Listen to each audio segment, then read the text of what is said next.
I never got a nickname. I'm a little jealous. Oh, you want one? No. Do you think of one? It's too late. Call you Voltron. Dude. Is it Voltaggio? I've had nicknames for like very short intervals. That stuff. No. I got a smile. Yeah. It doesn't hurt. It's very hard for me. What was your favorite nickname? Snake. Snake. So cool. Damn. I did not deserve it at all. Wow. It was actually an accident. That's what this is gonna be called, though. Episode 71 with Snake.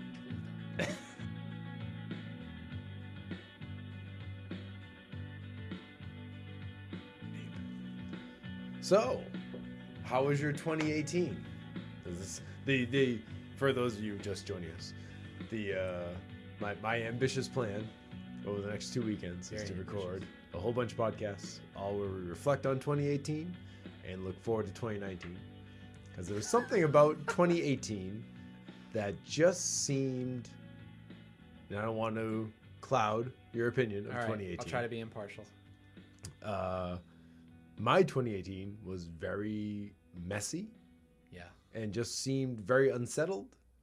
And talking to some other friends, some friends of mine all seemed to be kind of like in an unsteady place. A lot of wavering. Everyone transition, I guess, is a transitional thing. Positive way of spinning that. Trying to figure stuff out. Nothing seemed quite on the level. Everything seemed a little tumultuous. So I was like, when it started getting close to this time of year, I thought, oh, that'd be a fun podcast topic. Maybe other people felt that way. I think a lot of people are going to agree with you. A lot of people. Yeah. Well, that's why I wanted to do something like this, just to reach out and be like, all right, is anyone else feeling this way? Or is it just me and a couple friends of mine kind of felt this way? Like, let's reach out and bring in more people and at least get the conversation rolling so we don't feel that those of us who felt that way it's not just you. Yeah. And why? Yeah. I guess that's even the deeper question is to reflect on 2018. The deeper question is why? Why did we feel that way? What happened? I hope there are no psychologists listening who are going to psychoanalyze us. Well, I mean, maybe we get lucky and they do, and they can drop in a phone call when we start doing a call-in podcast and psychoanalyze us as to why we're psychos. But yeah, so how was your? Oh, and episode 71 was Snake Christian Voltaggio. The return. You went there. Yeah, sorry. I won't put it in the actual title. You should. That would probably be pretty funny. It'd be hilarious. Would you like Christian Snake Voltaggio or just Snake Voltaggio? Yeah, no. Or in the middle. The middle. Yeah, it's pretty hot. It's like a wrestler. It's like Randy Macho Man Savage. You always want the nickname. Oh yeah. Oh yeah. You got the nickname in the middle. 2018 was, I think you said tumultuous. I think that's pretty fitting. Yeah. Can you put a finger on any particular thing that made it feel that way? Because that's what I'm still searching for. Is like what I'm trying to reflect on and figure out why. Two main things jump to mind immediately. And number one is politics, and number two is like my career. I don't know, like what I don't know a word to put there other than career. Career, yeah. No, I feel similarly. Career is a ridiculous word. What the fuck is a career? It feels silly for like what we do. Yeah, because we're both just I feel like a guys. mercenary. Yeah, like I'm gonna say too much, and somebody I work with is gonna listen. But fuck it. It'll be fine. We did that last time, right? We pretty much trashed our former employer. We did, and now like I'm looking back.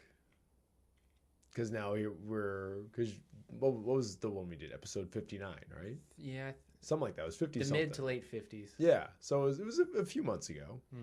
And now I'm here and I'm looking back and I'm like, I probably should have been a little bit more grateful for as difficult as our job was. Yeah. With like physically it wasn't that bad.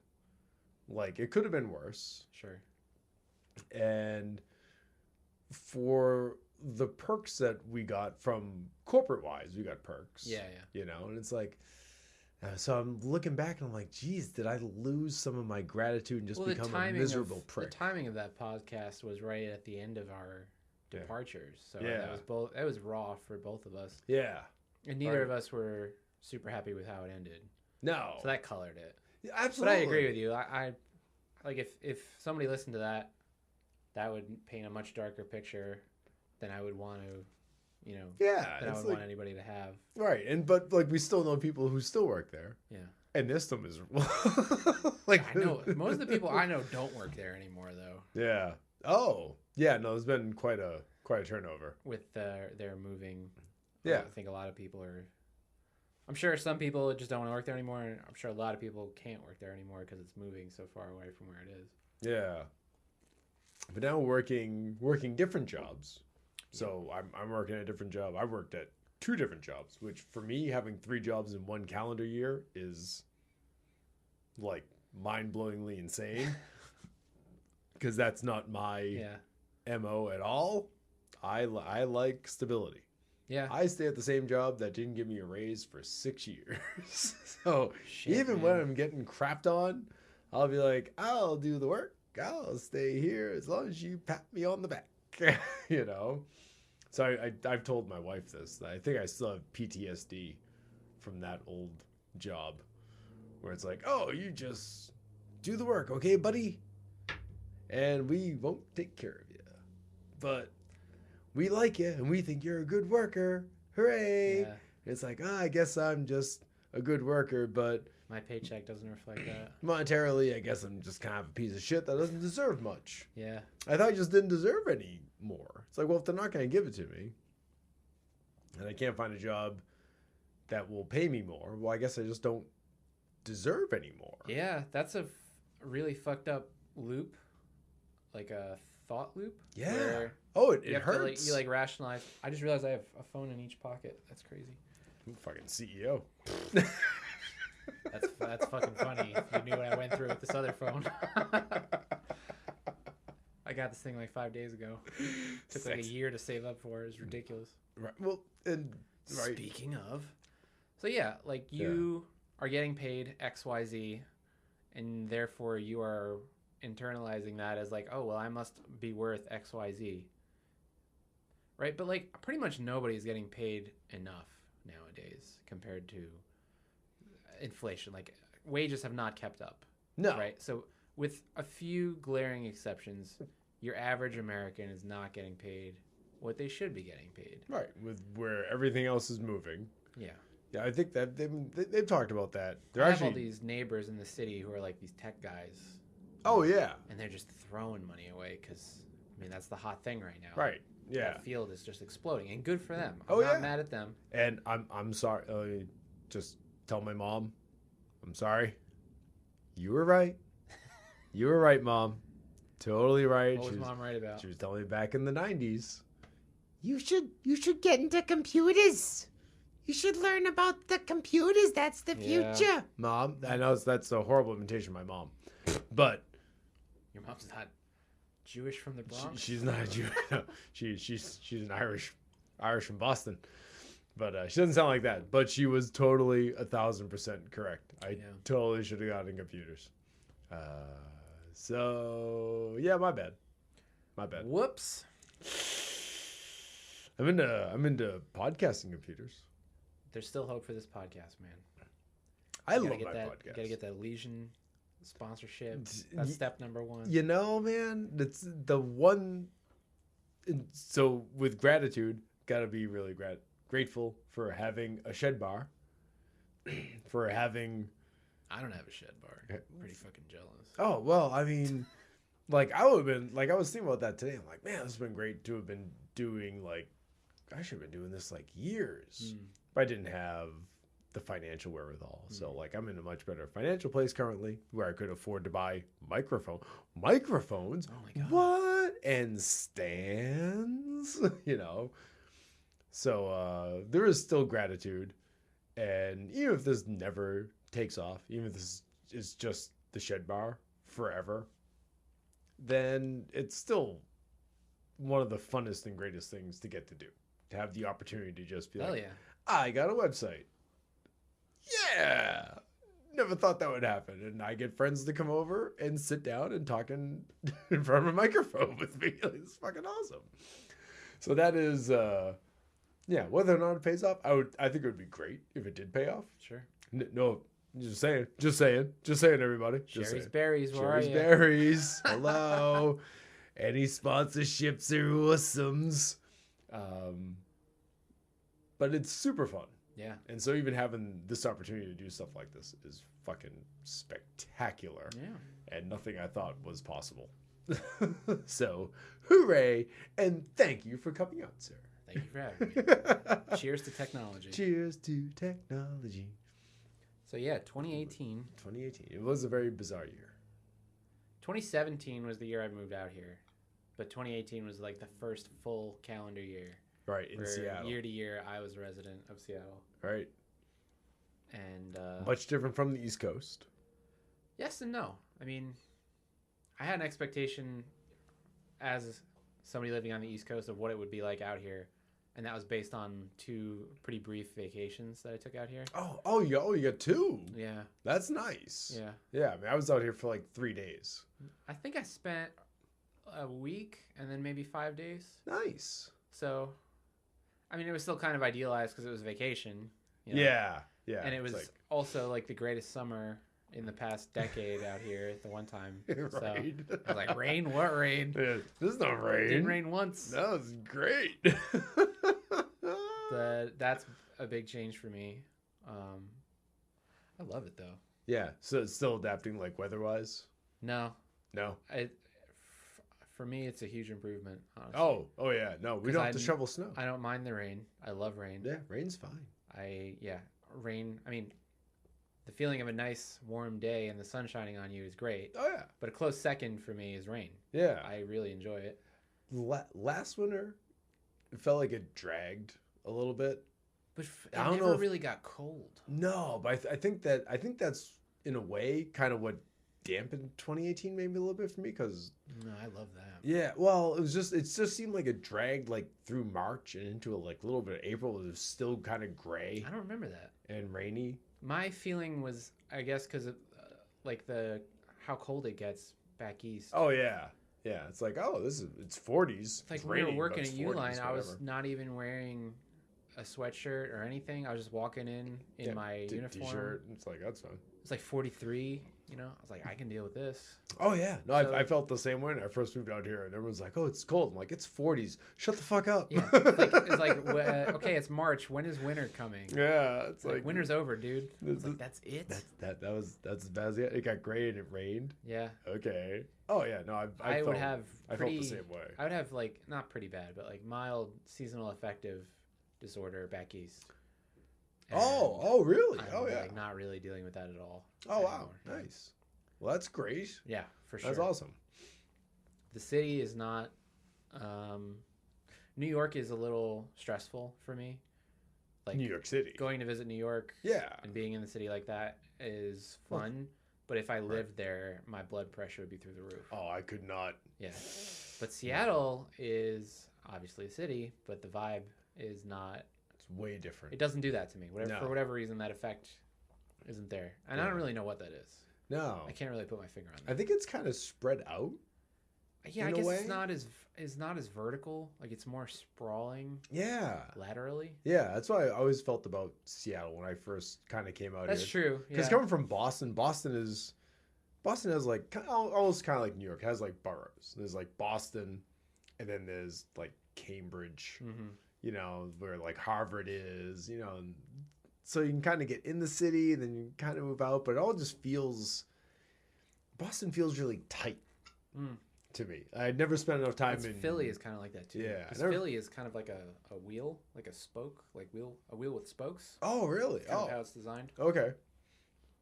I could never make sense of driving around there. Yeah, I spent like 4 years there. Oh, Jesus Christ. Yeah. But like the stress just isn't really there for the most part in No. Seattle. No, I've Except when it comes time to pay rent, then it's there. oh, well, yes. But that's, I mean, we got pretty lucky with our apartment Nice. in terms of Nothing wrong with luck. the cost, yeah. Yeah. And it was like the third place we looked at too. Oh, wow. Nice. And even now, like talking to other people, they're like, "You pay what?"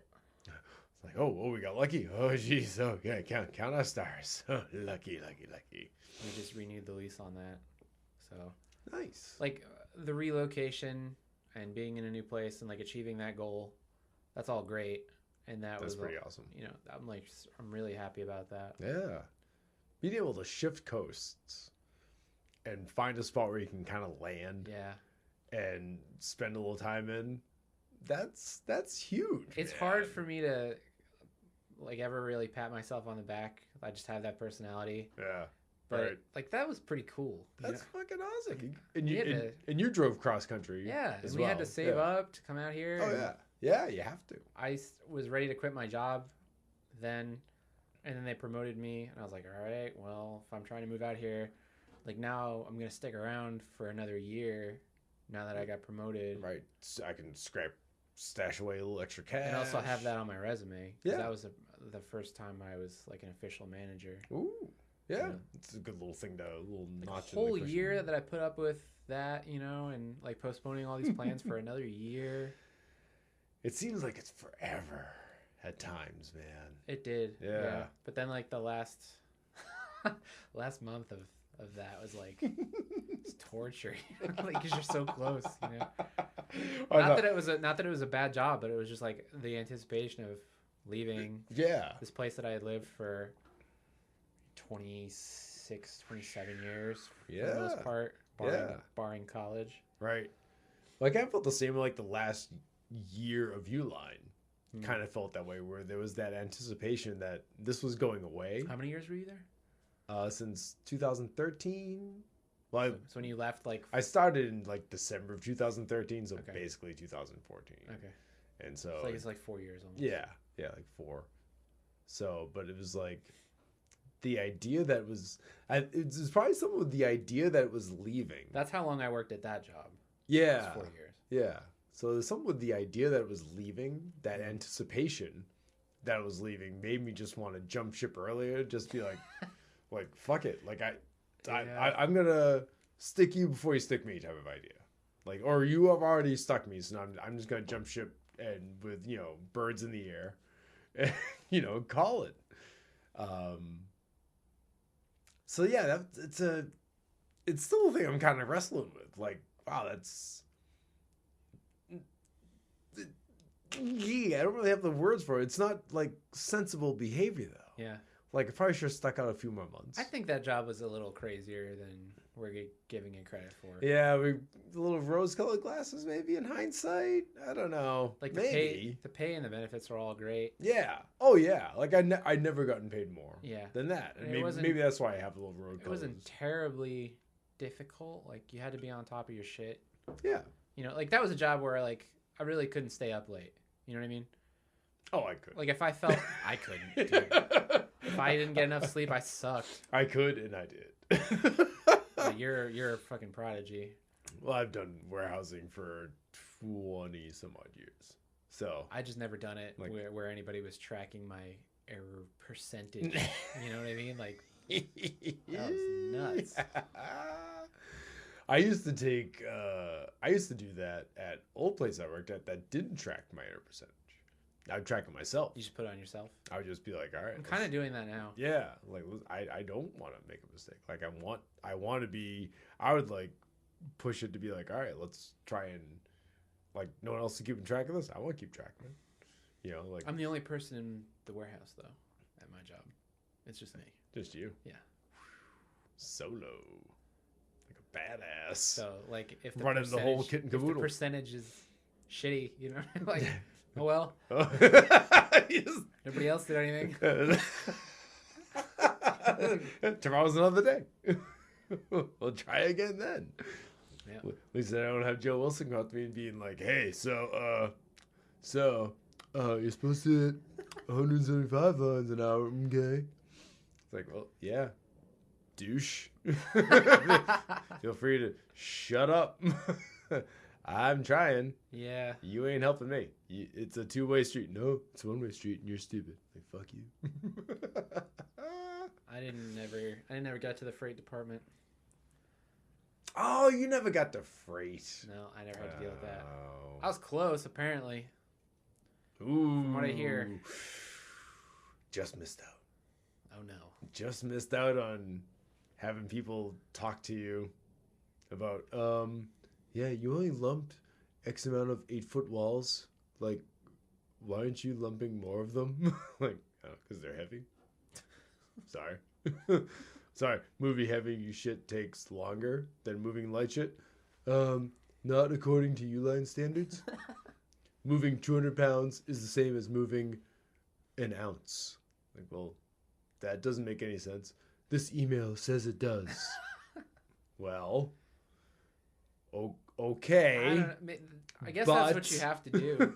I guess that's the attitude you have to take if you want to build a company like that. You know what I mean? Because, like, what the fuck do I know about building $1 billion company? Nothing. That's true. Nothing. That's true. I guess that's the difference between us and building $1 billion corporation. Mm-hmm. Is I can't imagine telling someone, look, it takes the same amount of effort to put a baseball hat in a box as it does to take 85 items that weigh 1,000 pounds and put them into 23,000 boxes. Yeah. It's the exact same. If it's both one line, it takes the exact amount of same time to do. I remember when I was No, in it UPS, doesn't. when I was packing boxes, and somebody got, like, it must have been like 60 of those, the sandbags, like the big ass sandbags. Oh yeah. And they just stacked the 20 by 30 by 30 or 20 by 20 by 30s. Yeah. They just stacked them like 10 high, and this kid was just sitting there filling them up for like the first half of the day, and then the next day they were busting his balls about his numbers. Yeah. Oh, what's wrong with you? It's like, well, I had this one line that weighed 10,000 pounds. They literally had 4 people helping him. Yeah. It's like, you're a loser. And then they were like, what's happening, man? Well, why do you suck? That was my favorite thing that Brandon, our good friend Brandon. Why do you suck? Don't suck. He just wrote "don't suck" on a piece of paper and like stuck it on my order picker one day. I kept getting talked to. That's awesome. Well, not working hard enough. Like, you were getting talked to? Yeah. Like, why can't you work harder? Why you like not get an error for like 6 months? Yeah. Like, can you work harder? Actually, no. The talk was always, I know, like, not making mistakes is like your thing. Like, okay. But you're supposed to pick 175 lines an hour, and you're only at 163. Oh. Like, oh, okay. Here, I thought you were good, something special, but you're just a slacker. Just an asshole. Like, well, do you see what my lines per order is? That doesn't matter. Hey, yeah, it does. Yeah. No, it doesn't. Well, if it's only 4 lines per order, and someone else is at 12 lines per order, do you see the no, it doesn't matter? Yeah, it does. Yeah, it does. Because if I took 3 lines and it's in that aisle 65, 12, and 1, You're just on tour. You're just on tour. Yeah, that just takes time to drive through the warehouse. That was our joke about like, oh, did you get a good sheet? Like, no, I'm on tour. It's like I got to go to 9-9 and then 11. They gotta go all over the place. Yeah. Now I feel like it's almost like karma, like the stupid white person version of karma, not the actual version of karma, where it's like that was the extreme of orderliness working there. Yeah. And now I'm in the opposite, where it's just like, oh, it's chaos. It's like, oh, we don't know. What do you think? Like, what do I think? I just got here. No, I feel the same way at the job I'm at now. I'm like, why don't you guys have any organization at all? And they're like, what do you mean? I'm like no one knows where anything is. No one has anything in their hands. It's not disorganization. Like my place is fucking disorganization. Even before I got there, they have a running record of never having shipped anything to the wrong customer. Oh, wow. Which is still going strong. We had some kind of weird thing, but that, as far as I'm concerned, that wasn't our fault because somebody sent us incorrect labels. Oh, yeah. But even then, like, random we were like down on ourselves, like, we could do better. We made one mistake. Oh, shit.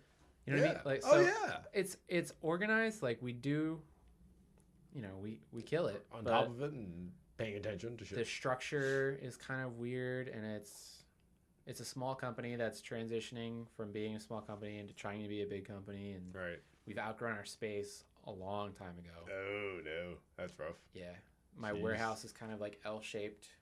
Oh no. But it's double racked. Oh. And I have a lift truck. So with the double racks, easy peasy. It's easier then. When you get something, it's like literally you're grabbing everything. The literal rack here and a rack right behind it. They're touching. So when the forks go up and you got to go into the second rack that's deeper, you can't fucking see anything. You're just like, you're playing by feel. Yeah. It's always a good time. Oh, it's great. I could give you some tips. Wooden, wood versus steel. 2x4s instead of grate decking. Oh yeah, yeah. That's. Have you seen that before? Yeah, I've never seen that. Yeah. That's ridiculous. That's fairly common. It's failed like 4 times. I know. It's whatever. Wood. It's industry standard. Yeah, it's fine. Just throw some nails through it. It'll be all right. Dude. We can't afford those highfalutin, fancy metal grates. That's the kind of thing that bothers me. Like, come on, guys. It's like a couple $100 for a little bit of safety and a little bit easierness. Yeah. The idea that, like, this is like a finished warehouse. Oh yeah. And now that you're here, you just want extras. It's like, these aren't extras. These are, like, it's unfinished. I'm just trying to finish it. Like, right. You need some fucking steel in here. Yeah. It's not safe. Just a little bit. There's a door that opens and you walk under under the racking? 2 racks. Yeah. Oh, God. Guys, we should probably block that door. Just right on the outside, this door blocked. And close it off. Yeah. Oh, and through 2 racks? Like each like regular pallet 4 feet? You walk under 2 pallet spaces. So it's like you're walking 8 feet. Yeah. Underneath thousands of pounds. Mm-hmm. Oh my God. Dude, my fucking desk is under one. I've seen that before. Yeah. I've seen like computers stored. Yeah, stored under racking. There's a tool area and my desk. You got a desk? No. You're so fancy. I have like a cart.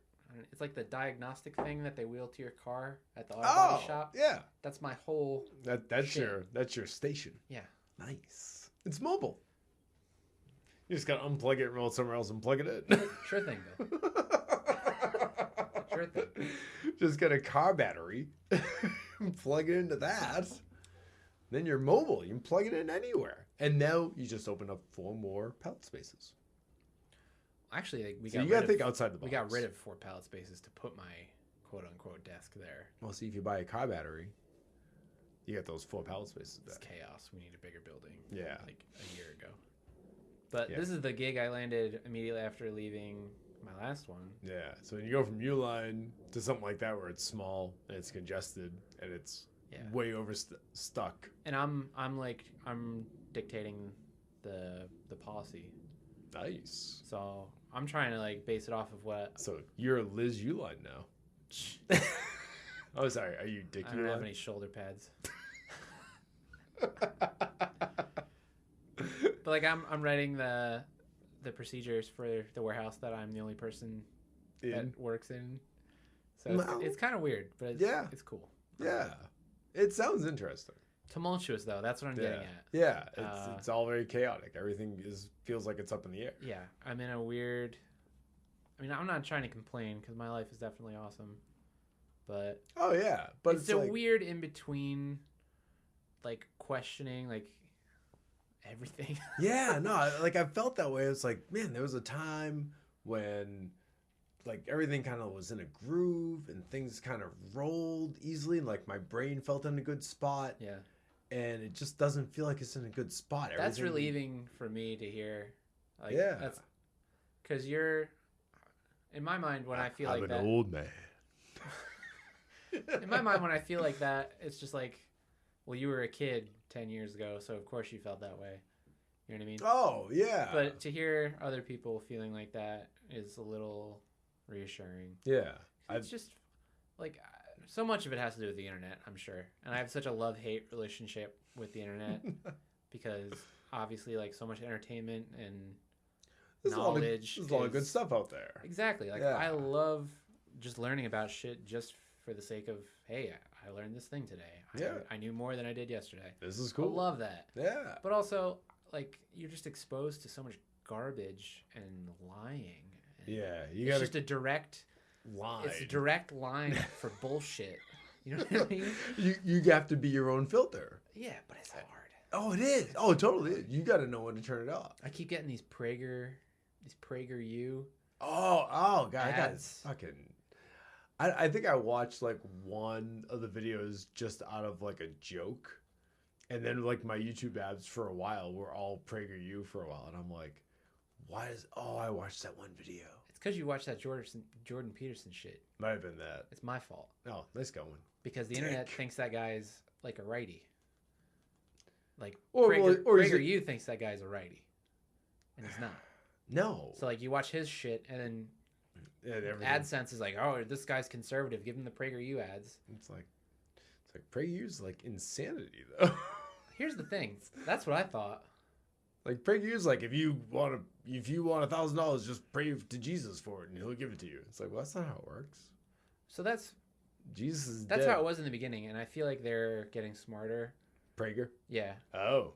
I mean, it's completely transparent that they're trying, like, their goal is to catch liberals who are slightly left of center and pull them over to the right.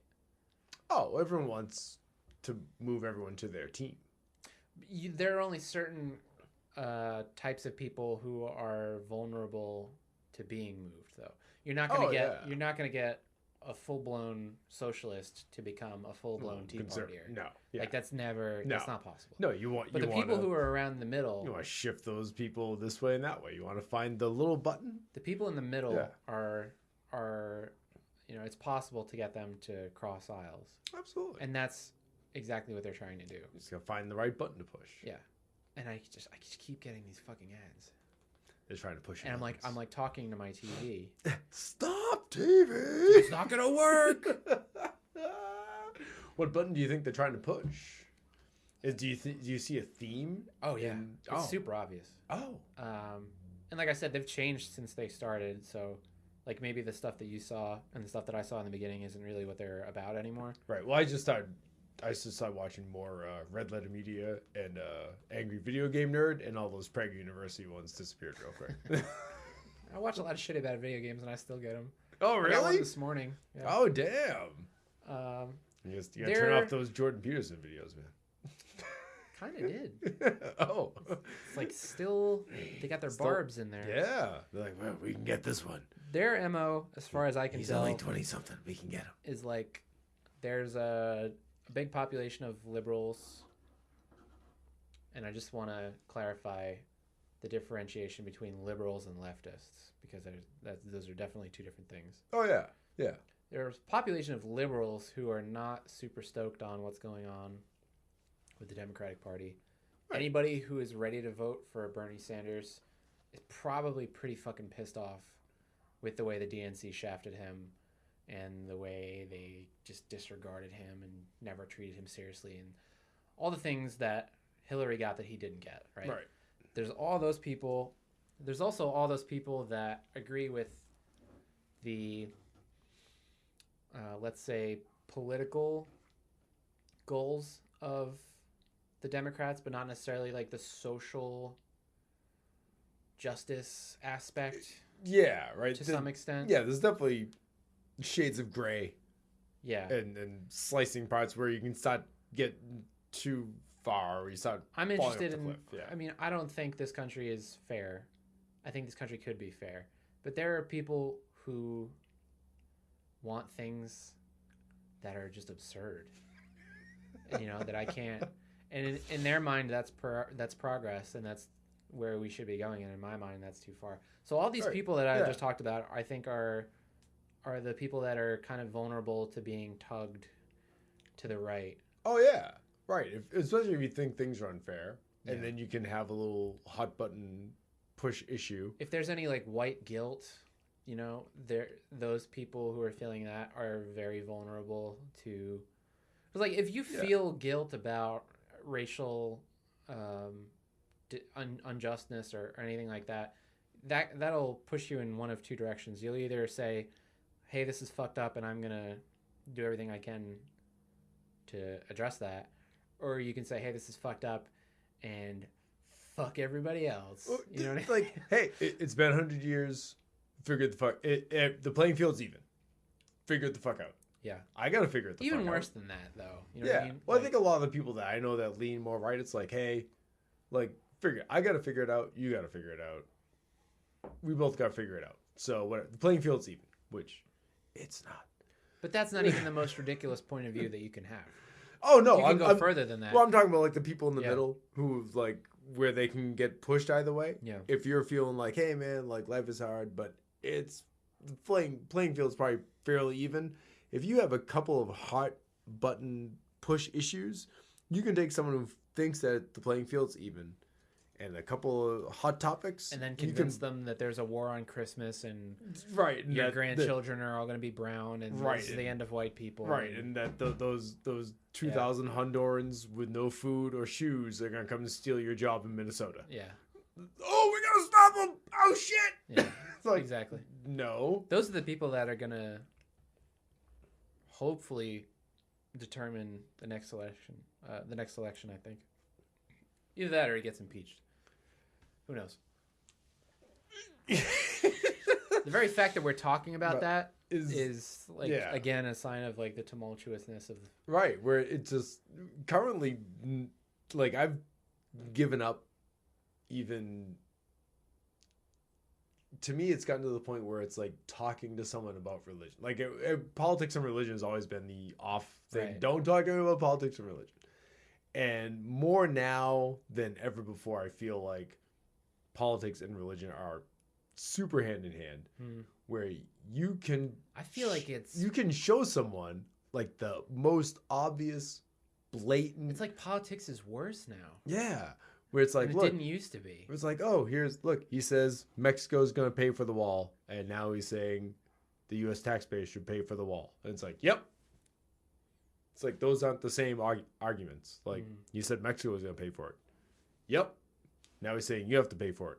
It's good. Everything he say, good. There's no, well, did you think about this at all? Nope. Wall good. Do you remember? Wall good.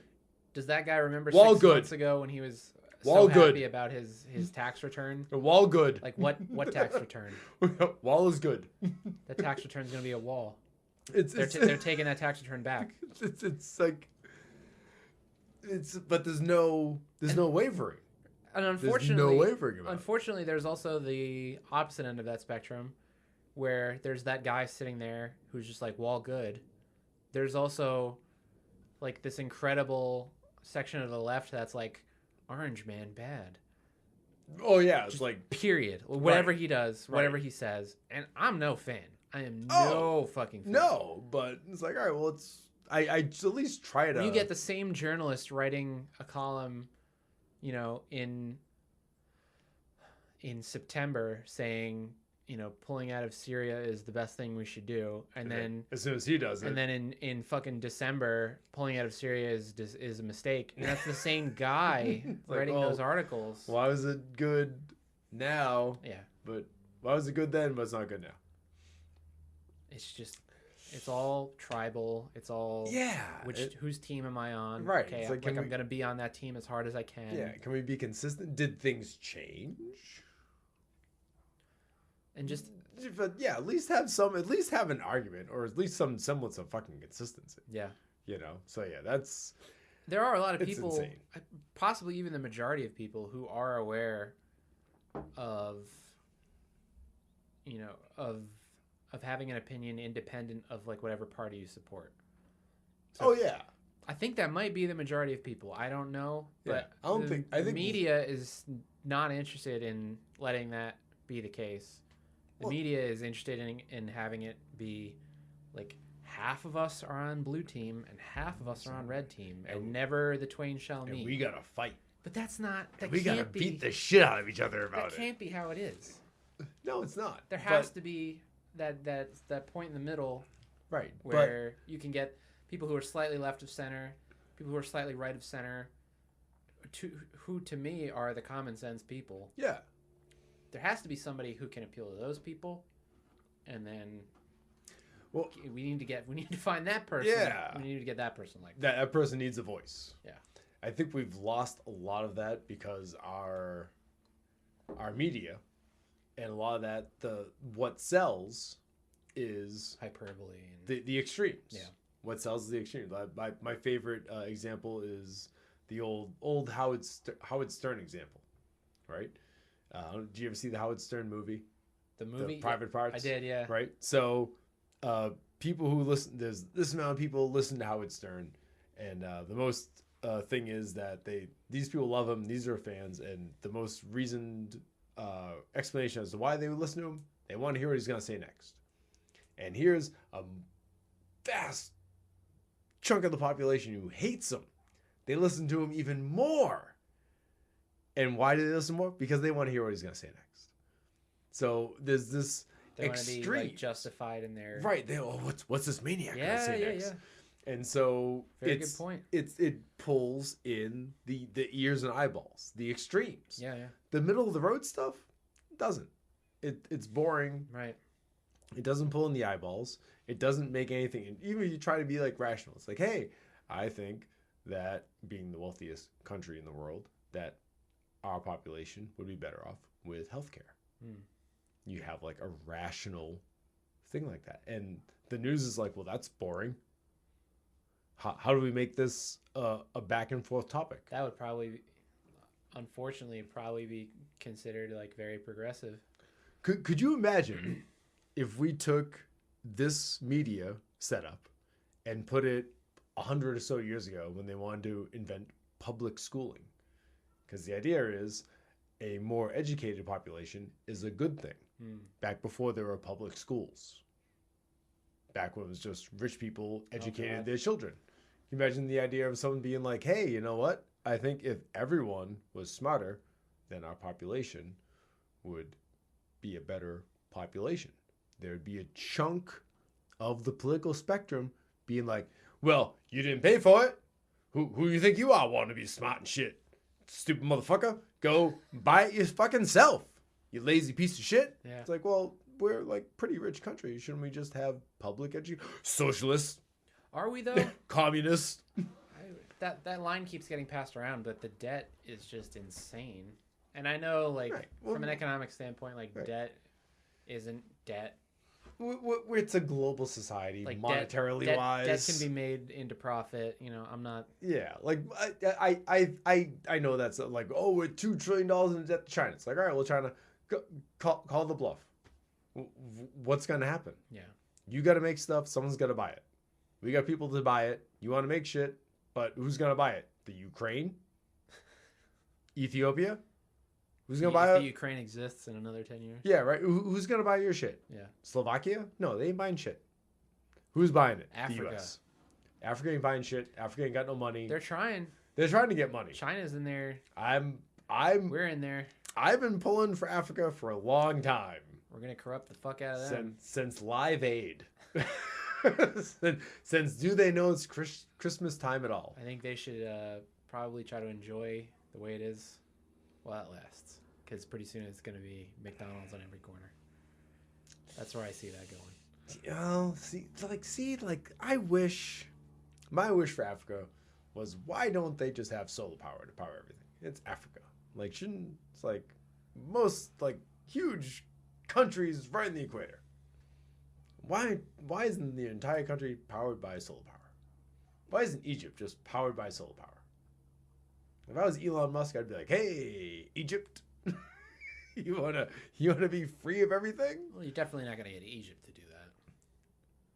Well, they have oil, right? But I mean, you could sell the oil, but your entire country could be run on solar power. That way, you're selling stuff and then not using it. You could sell that much more. Feeling of like, okay, yeah, good point with the solar, but I've made billions and billions off of oil, and I'm gonna keep making billions and billions off of oil until I can't. Right. And that population of people, the world over, really. Oh, yeah. That population of people they're acting like they're waiting for somebody to tell them no. And as soon as somebody tells them no, they'll say, okay. Right. But they have so much fucking power that there's no... Nobody tells them no. There's no father figure exactly. in this they can't be told equation. Yeah.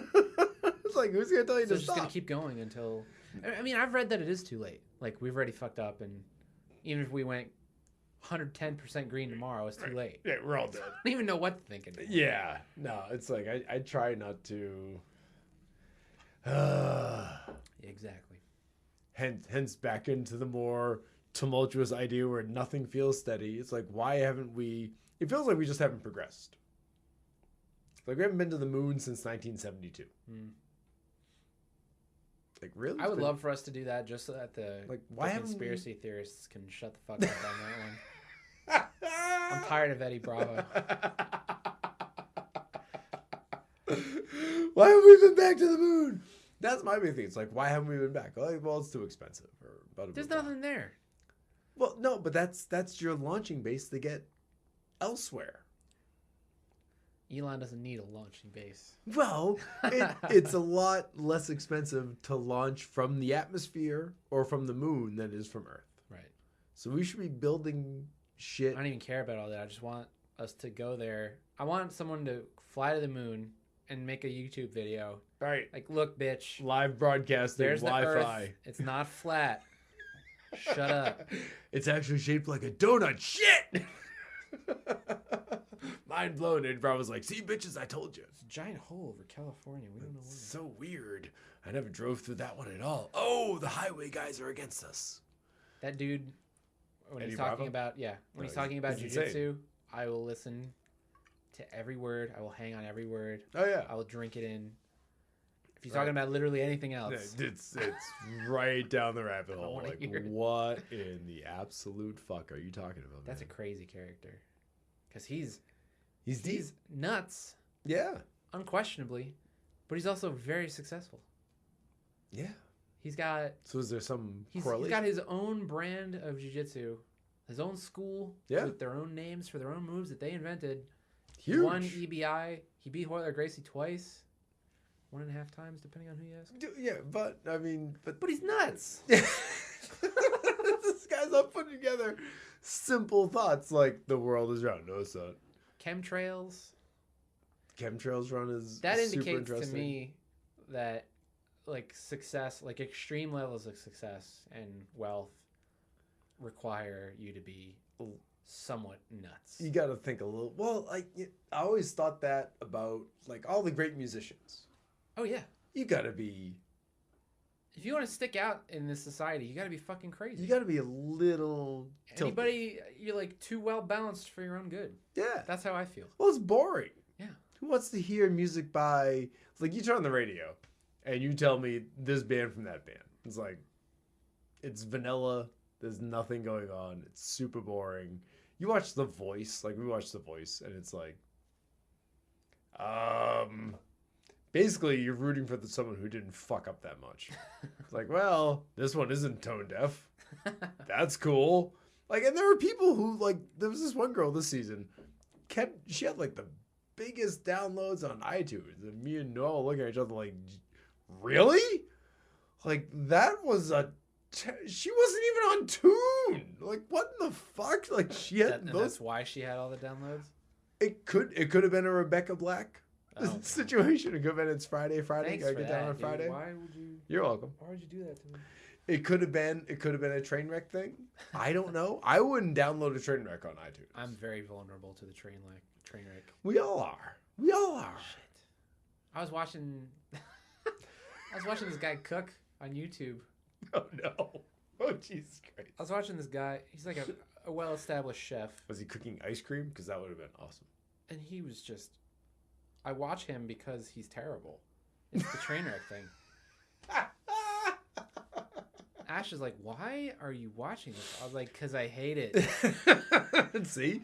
But that's part of the what gets eyeballs. What gets eyeballs.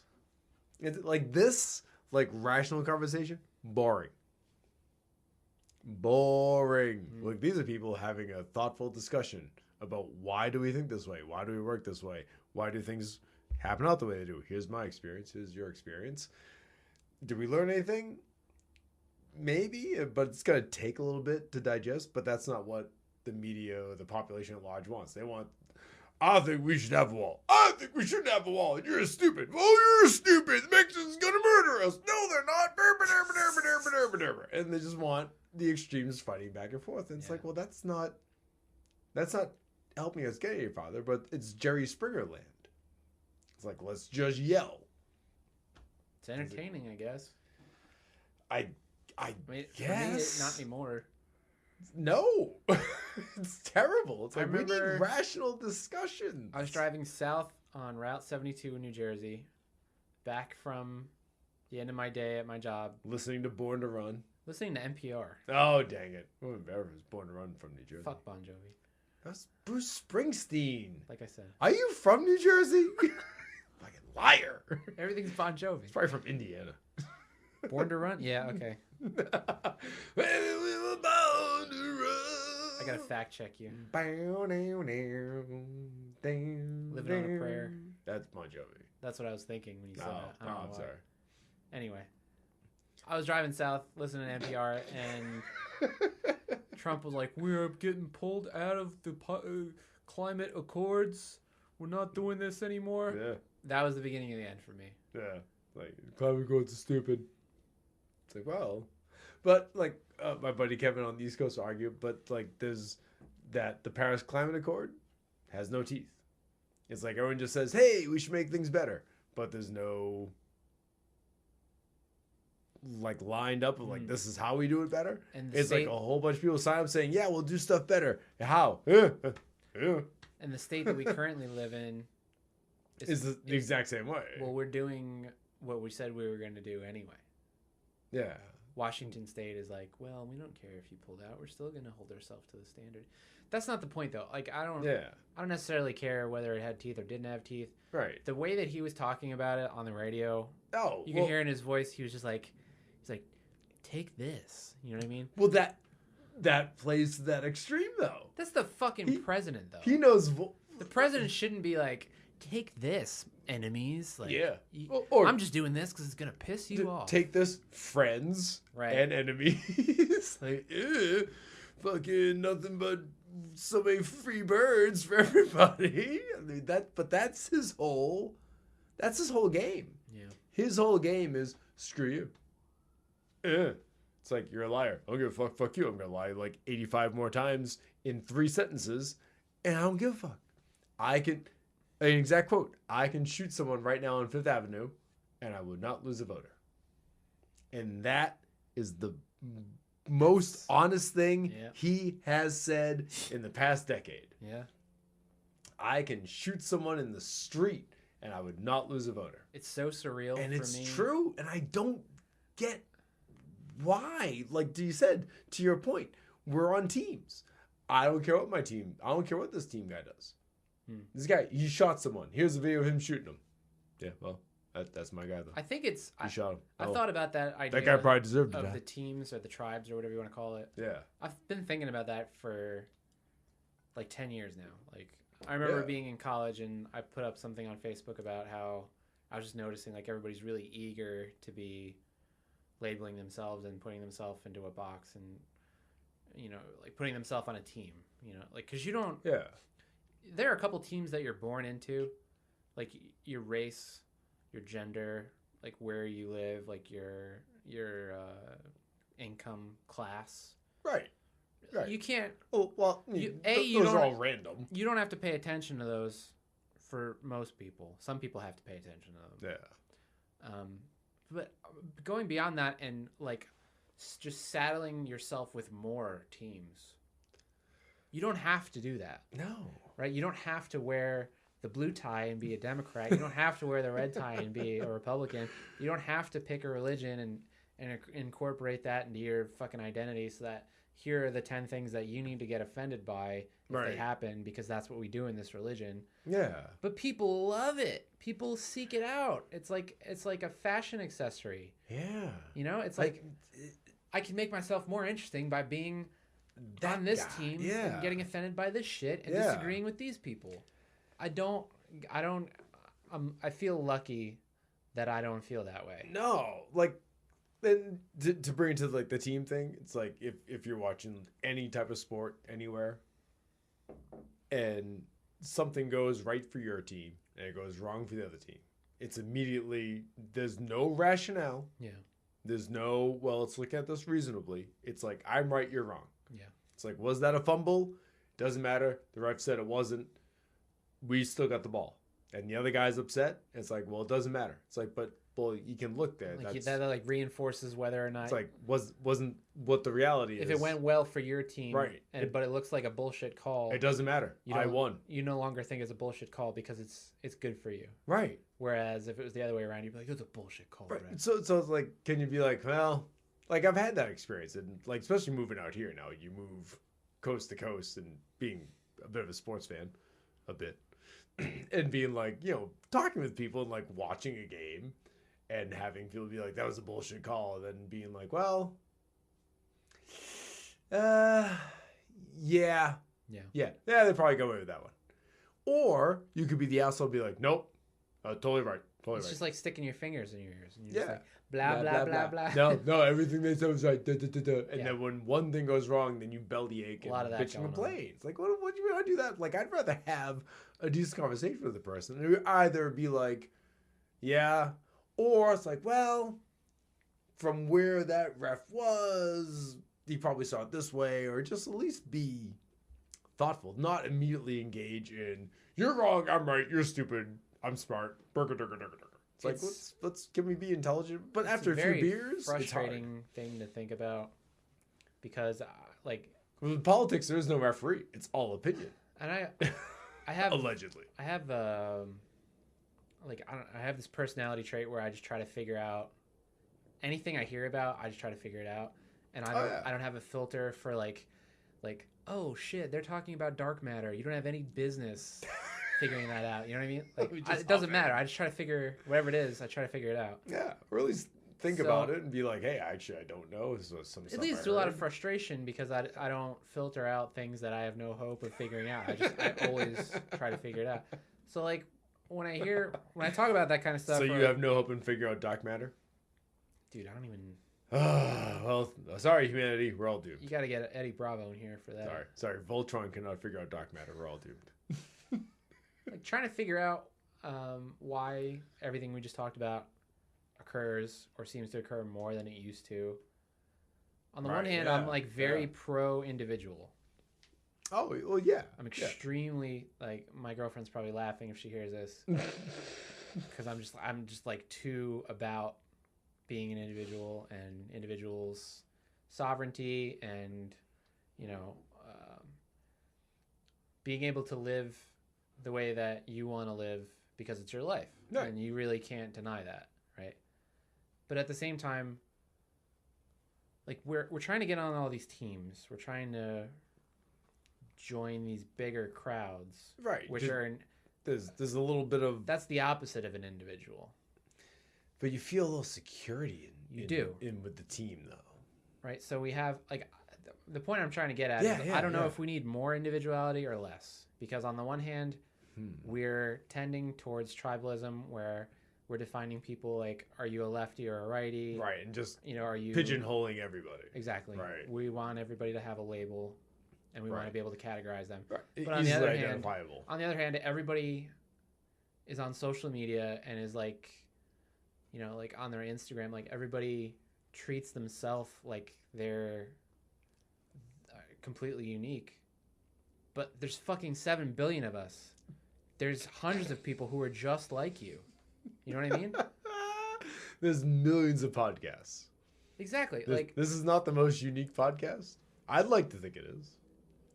It's really hard to wrap my head around because, like I said, because we're all viewing everything from our I'm very spectrum. Pro individual because there's no, like, on the progressive left, they're very concerned with group identity, like what race do you belong to, what gender do you belong to, what sexual orientation do you belong to, and those are super important to those people. And like, I guess because all of the things about me are like fairly vanilla, like I'm a white dude and I'm straight. And I'm an atheist. Like, it's all very typical. Right. It just doesn't matter to me. No, but it's like you can't just pigeonhole me like my opinion doesn't matter or I don't have my own thoughts. Like I said, I can't tell if we need more individuality or less, because on the one hand, like, there is no smaller minority than one person. So if you're concerned with representing the minority, represent individuals. Don't represent all black people. Don't represent all gay people. Right. Because you're marginalizing somebody. Like, everyone is marginalizing somebody. Some percentage. Except when you're representing the individual. Because there's no smaller unit of person than an individual. But we can't have a House of Representative of 350 million people. We can't, and we don't have the time or the patience to address people as individuals or appreciate the things that make you you. It's just easy to make those surface judgments and categorize you and then put you to the side. Right. What's the old Spock saying? The needs of the many outweigh the needs of the few. Right. But at the same time, like I said, like, everyone is, on the other hand, so individually obsessed with their own life, and like everything on Instagram is like, oh, I'm all about my hustle. Like, I'm only concerned with me. I'm just doing me. Like, well, you can't just do you. You need to take care of your family and your community. And, what you do affects other people. Yeah. You can't just run through the mall swinging hammers and be like, I'll swing hammers today. It's like, well, you got to hit people. I'm just doing me. Like, well, yeah. That's the old saying, right? Your freedom to swing your fist ends at the tip of my nose. Right. So you have just that much freedom. And we're not all fully free to do whatever. Nor should you be. No, because this is a huge planet. And I guess that's where some of that stuff comes back to, is like, are these billion-dollar corporations just left to do whatever because they can just buy everyone off? Mm-hmm. And so they are free to swing their fist and hit your nose, and they'll just pay someone $1 million and it won't even matter, because they'll just walk away and be like, dude, we just made $5 billion last month. Your $1 million is huge to you. I didn't even notice it fell off of our shoe. Right. So I think some of that dichotomy with the amount of money going on, the economic disparity. Sure. And we were talking before we started the podcast about the homeless insanity in Seattle, where it's like, well, sure, the economy is booming and the metropolitan area is growing, but Amazon's running commercials saying, hey, come work at Amazon. No resume, no interview. And I saw a commercial where they had their employees talking to the camera about, like, I'm making $12 an hour and this is the best job I've ever had. And I was just heartbroken. What the fuck? What cardboard box on the corner of Kent do you live? Exactly. $12 an hour? What are you doing with $12 an hour? That doesn't give you anything. Even if you don't have student loans. You know, because that's the lens I see. Even if you don't have rent, $12 an hour will barely get you groceries. It's terrible. It's insane. And the commercial is portraying it, you know, like, isn't this great? Like, I finally took control of my life by making $12 an hour. Paching. I never made $12 an hour. I didn't start off at $12 an hour. I started off at $5 an hour. Doing what? Back in 1993? 92, 93? I was 3. Fuck off! That was Massachusetts minimum wage, $5 an hour. Fuck, man. Although, I have memories of being a kid and seeing gas for like 90 cents or whatever. Oh, yeah. So, yeah. It's all parallels. It's all like, everyone's like, oh, move to the South because the living wage, it costs less to live in the South. It's like, oh yeah, but you get paid less. Yeah. No. Like, yeah. Or the big argument. You think you're just gonna be rich if you live in Georgia? You think they're just gonna pay you $25 an hour to do the same job? Yeah. Why does everybody live in Georgia then? It's like, oh, I beat the system. No, you didn't. Got this tax return. I got this tax return. Oh man, health insurance? What? No, fuck that. I got this tax return. I figured it out. Bitch. I keep getting in the argument about, like, back in my day. Back in my day. Oh, I made $8 an hour and I had my own house, and you fucking millennials just waste your money. Okay, your $8 an hour would be $18 an hour today. Right, yeah. The parallels don't. Nobody is they getting $18 an hour to work in a fucking mailroom. No, they don't level up. College doesn't cost $1,000 a semester. No, I remember It trying costs to $10,000 a semester. I remember trying to explain that to my dad back in 2000. No offense, Dad, who I'm going to try and have on the podcast. I remember trying to say that to him when he was saying that he was making like $7,000 or $8,000 a year, and he bought like the house I grew up in for like $35,000 or whatever. You can't get a fucking car for $35,000 right now. But my thing to your point was the fractions. Like so, Yeah. all right. So it's like 1 to 5, right?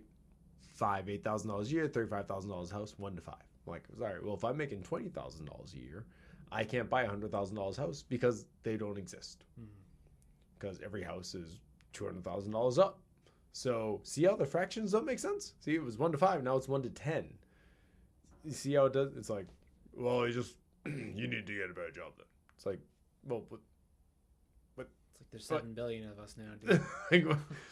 but the CEO makes like $1 trillion. Like Jeff Bezos is a trillionaire. Well, you should have been Jeff Bezos then. It's like, well, that's not the solution to the problem then. We can't all be Jeff Bezos. Yeah, I'm sorry. Maybe Jeff Bezos should maybe be like a hundreds of billionaire and take some of that and give it to his employees so they can make a living wage. People are so hostile to that, even when it's in their interest.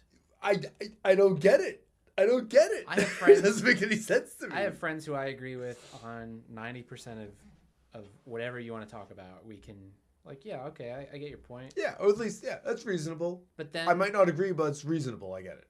But then, like, the idea of like an income cap, which to me, I mean, that makes sense to me. An income cap, if you don't have an income cap, you have unlimited incentive to increase your profits, and just take it all for yourself, which inherently becomes immoral at some point. Yeah, right. You just make super selfish people. Because if you're selling your goods for the maximum amount anyone is willing to pay for them, right, and your end game is just making the most money you can because there's no cap on how much money you can make. Right.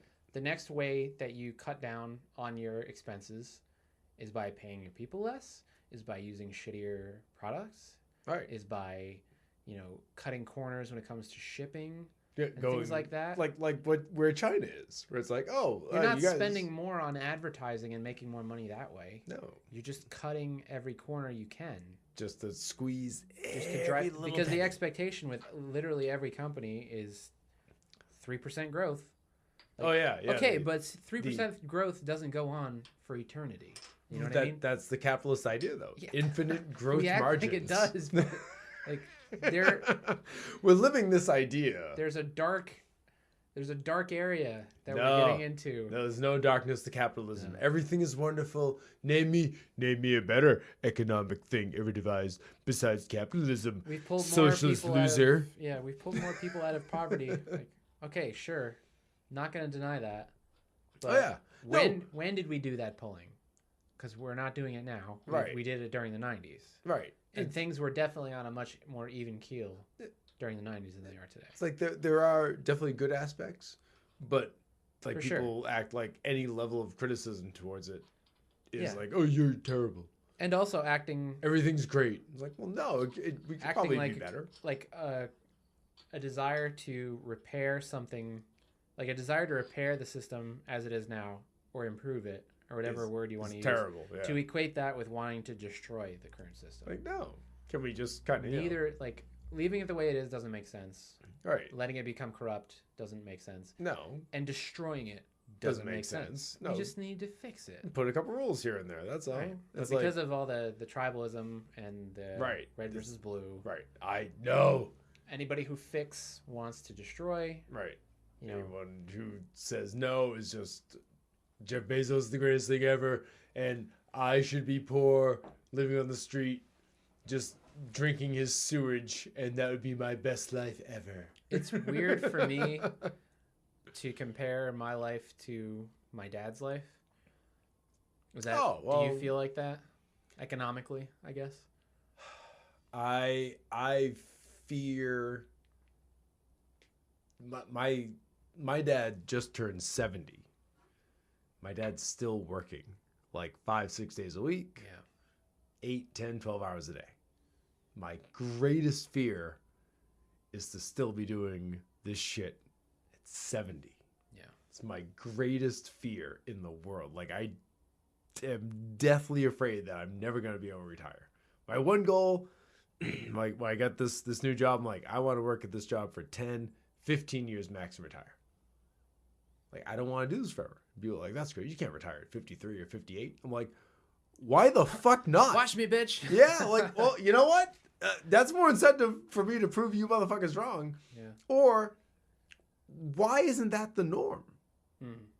Why is the norm, you're an American, you should work right until the day you punch in and die at the time clock? Yeah. Like, well, is that what we want to, is that the society we want? It's already depressing enough with the very, like, rosy view that you'll spend 2/3 of your life working, when in actuality you'll spend 3/3 of your life working. Yeah. It's like, is that, you gotta put in a hard day's work? Well, I'm pretty sure we do.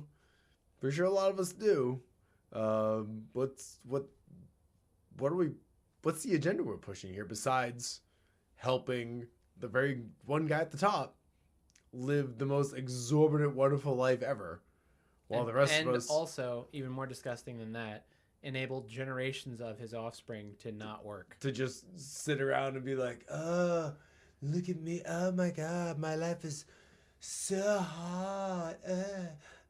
That's the morally disgusting part to me, is that that money is gonna pass on to dozens, if not hundreds of people. Well, the capital who are going to be wielding like political influence that they didn't earn, who are going to be living like way more comfortably than they earned. Yeah. You know.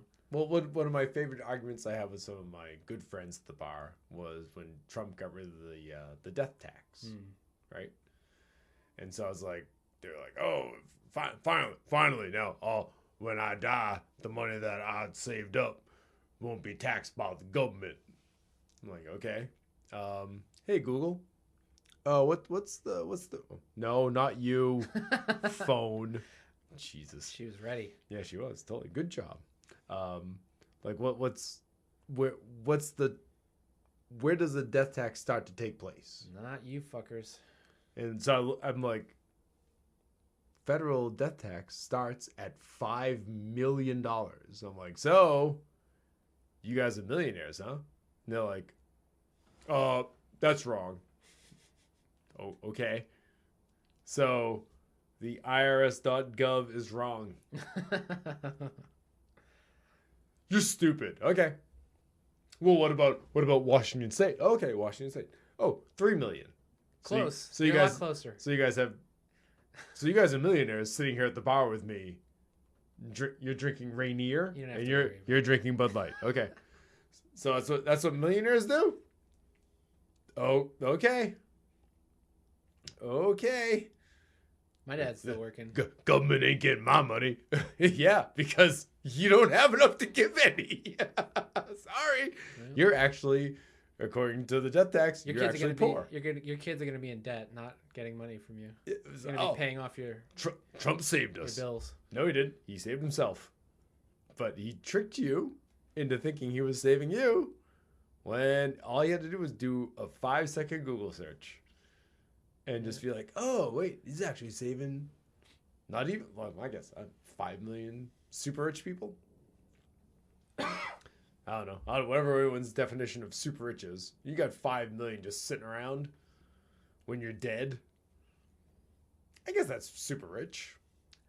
I heard somebody say something the other day. I made the mistake of trying to look into like some investing stuff. It's a good time now because the market's taking a giant shit.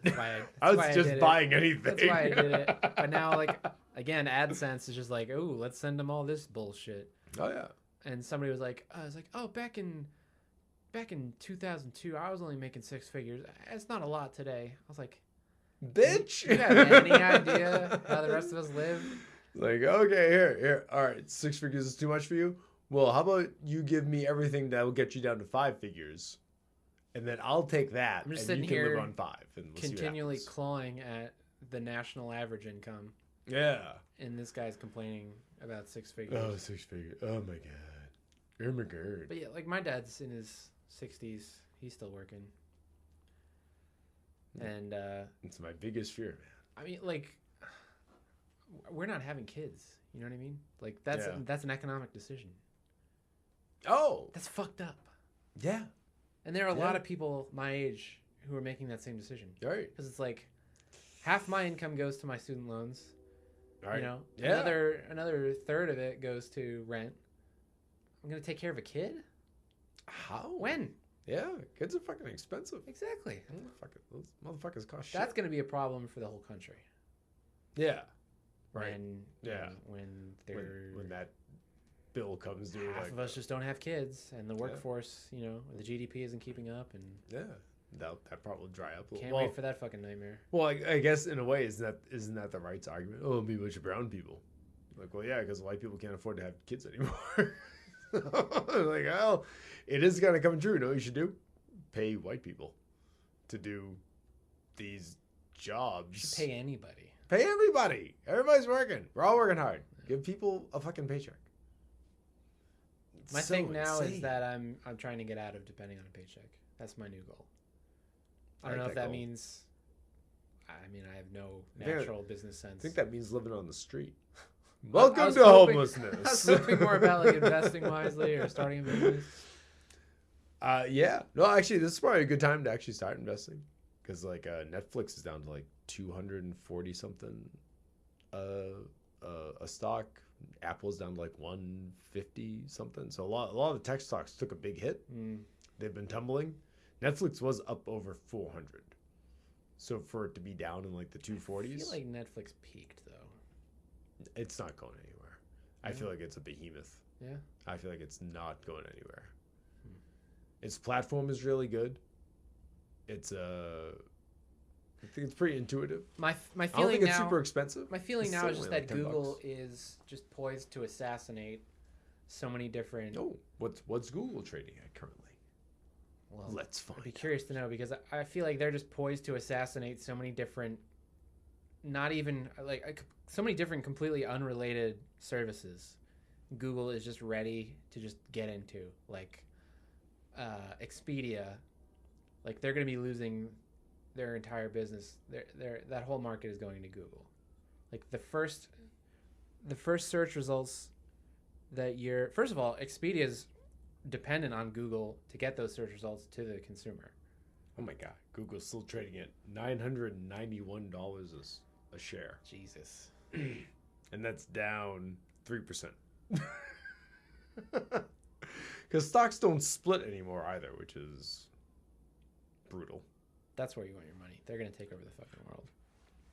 Yeah, but $991 a share? I mean, I don't have it. Like, even with the Uline bonus. But if I did have it, that's where it would go. Even if you got the Uline bonus, you're still only buying a couple of shares. That's not going to get you anywhere. A couple of shares a year for the rest of your life. See, but the hard thing is, like, say you bought one share. So it's like $1,000. So it goes up to $1,100 a share. You've only earned $100. Mm-hmm. And the risk you're taking. It doesn't matter and the to things Google. That you're not paying for with that $1,000. It doesn't matter to Google. It's like $100, but that's huge for their shares to go to $1,100 from $990. But you only got $100 out of it. Because stocks don't split anymore. They stopped splitting stocks. Just gotta like figure out how to sell bottled water or something stupid. When actually my buddy Sean, I don't know if I should say this, is trying to find stocks like weed stocks, hemp and weed stocks. Oh, hemp! They just passed that, the farm law or whatever it was. So finding those ones because those ones are still like in. I just heard people talking the other day $3-4 a share about how fucked the cotton market is now. Yeah, that the hemp is going to start coming out. Right, so. Those are the corporations. Those are the companies, the young corporations, young companies that are doing that and doing that right, that are only at, some of them are at like 50 cents, some of them are at like a couple bucks. Like you buy 100 shares of that, and that goes from 2 to 200. Now you're talking money. Now you're talking money. Now I can retire. Now, well, at least now you got something. It's only 6 figures. It's only, actually, I want to like retire to like Chile. I don't know why. I don't know anything about the country, but Neither do I. I don't know anything Uruguay about always Chile. pops up in my head. You just like that Homer Simpson joke. No, I just saw that one episode of Anthony Bourdain's show there. Oh, did you go to Uruguay? It just fit my vibe. I didn't see that one. Yeah. You want another beer Yeah. to finish out the podcast? Sure. What do we have time wise here? What was that timer say? Hour and a half. Oh no, that's not bad. Would you like a jasmine or a space dust, sir? What do you feel like? Whichever. I've already had the jasmine. I'll I can try do one it of again. those. You're sure? Yeah. Was it too flowery? Feeling adventurous. You feeling? Oh, you feeling? It's the last one. That's adventure. That's adventure out there, sir. Jasmine. Yink.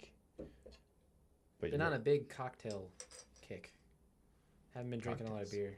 Oh, into so it's a big, cocktails. nice change for you then. It is, yeah. Nice. What's your cocktail of passion currently? Two-way tie. Cheers. Between no, that's not a Oh, cocktail. a two-way tie. I was like, two-way tie? I'm like, ooh, that sounds fucking. I've been Pacific. drinking a lot of old fashions Ooh, and a lot whiskeys. of Negronis. Negronis. You What's ever had that? a Negroni? No, what's that? I think that's probably my favorite cocktail. Sounds like a wrestling move. I got you in the Negroni. Sounds racist. What it sounds like. Negroni. It's a 3-part cocktail and it's all booze. Oh, Jesus Christ. So it's That sounds awesome. yeah, it is. It's equal parts Campari, gin, and vermouth. Campari. Yeah. What the fuck is Campari? That's an Italian Oh, okay. liqueur, I guess. Oh, all right. It's like a bitter. It's red. Oh, They used to put like some kind of crushed beetle shell to color it back in the day. really? Oh, I don't think Not I've anymore. ever heard of it before. Like K-A-M? Campari. Huh. It's relatively popular. Oh, cool. All right. It's Yeah, like all a right, there's that. like grenadine is sweet. Yeah. All It's right. like No the grenadine. Yeah. bitter version of grenadine. Kinda. Oh. That's the way I see it anyway. Nice. Yeah. So that vermouth and what was the other one? Gin And gin. and like an orange peel. So almost like a martini, because you got the vermouth, and you can do a gin martini. Sweet but- vermouth. Yeah. So it's like sweet sour. Yeah. And then gin Oh, nice. and ice. And... So gin, so you taste the pine trees. I don't really Oh, like really junipery gin. Oh. You not a gin guy? I've had experiences with gin. You ever had Hendrick's gin? No, I don't know. That's a cucumber gin. My buddy Brent tricked me into doing a shot of gin one night at the bar. It was a bad choice. That's not cool. It was a bad choice. You got tricked. It wasn't a choice. Yeah, fuck you, Brent. He's supposed. Oh, I should have dropped a line to him too. He wants to be on the podcast, Hendrick's too. is cucumber gin. Doesn't really taste like juniper at all. That's good because most of it smells like pine trees, Mhm. which is just It like can be a little overwhelming. yeah. It's like, am I like eating the air freshener in my car right now? Tanqueray is like the limit of how yeah, it was piney probably that. I wanna yeah. go. Tanqueray's good. Yeah, Tanqueray's fine. yeah. Gin and tonic, right? A little Yeah. G&T. Everybody loves a G&T. Negroni's nice because it gets better the longer you take to drink it. Oh, all Like right. right so, off the yeah, bat, it's a little strong. bracing. Yeah, so it's a But it- sipper. Dissolves. Yeah. Yeah, so you take your time. And then it's you're nice. mellow. Yeah. Nice. It's real good. A Negroni. Well, I might And- have to. Everybody knows the old fashioned. Yeah, that's just straight whiskey, right? It's basically a shot of Sugar. whiskey. Yeah. Dash of bitters. Whew. We made a maple old fashioned a couple Yeah. times. Nice. Nice. Have you ever been Thanksgiving to what's the name of that bar in Fremont? Is it 9 million in unmarked bills? I think, Never heard of I it. think that's the name of it. That's awesome. Yeah, you should tell you it's a totally whiskey bar. Oh, awesome. So yeah, it's all they have beers, but like they Is it like pretty upscale or? no, it's mellow. One of their tables is a like a Pac-Man Okay. arcade game table, Cool. but that you can sit at. The only whiskey bar I know of in the city is Cannon, which Oh. is like, I only go there when I get that bonus, you know? Oh, no, 9 millions. They have like $40 pours. whiskey that's older than I am. Yeah. I think 9 Million has some of those, but they have a range. This is like what they're about. Yeah, Canon, for the most part. Yeah. So And, everyone like, cocktails with smoke coming out of them and crazy shit.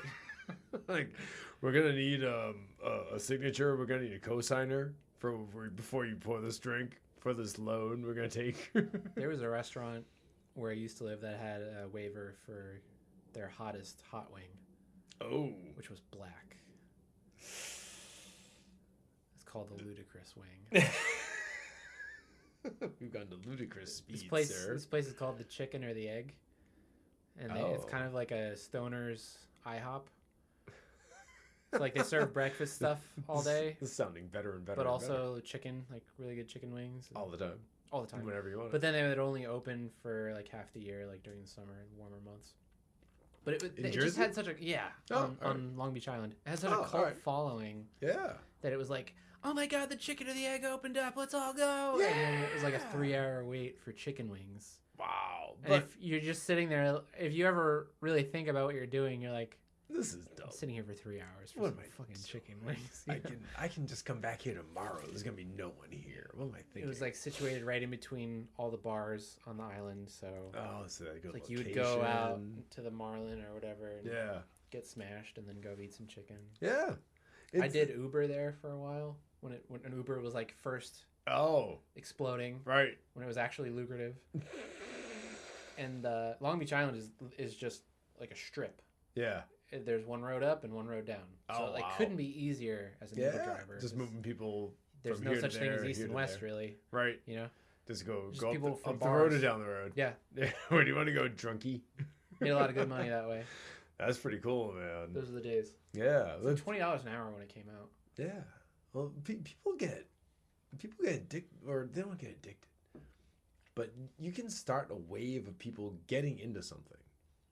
And you don't really, on the outside, you don't really know why. Like, we were driving by one place the other day, the Shake Shack. Yeah. In Seattle. That's kind of just like moving into the area now, right? Yeah. And the guy I was driving was like, oh yeah, people like line up and they like take pictures of this shit. And I'm like, why? Because it's new. He's like, it's a Shake Shack. I'm like, well, what's... He's like, well, they sell burgers. I'm like, well, what's the thing? Like, I don't get it. Like, what's there is the no Shake thing. Shack? But they just generate this buzz. Like, oh, you didn't hear about this? Like, I think they sell, like, they do the Smash Burger thing, I think, where they... Smash Burger is called Smash Burger. Because they smash it. Because that's their thing. They smash the burger. Right? But, like, Shake Shack isn't even...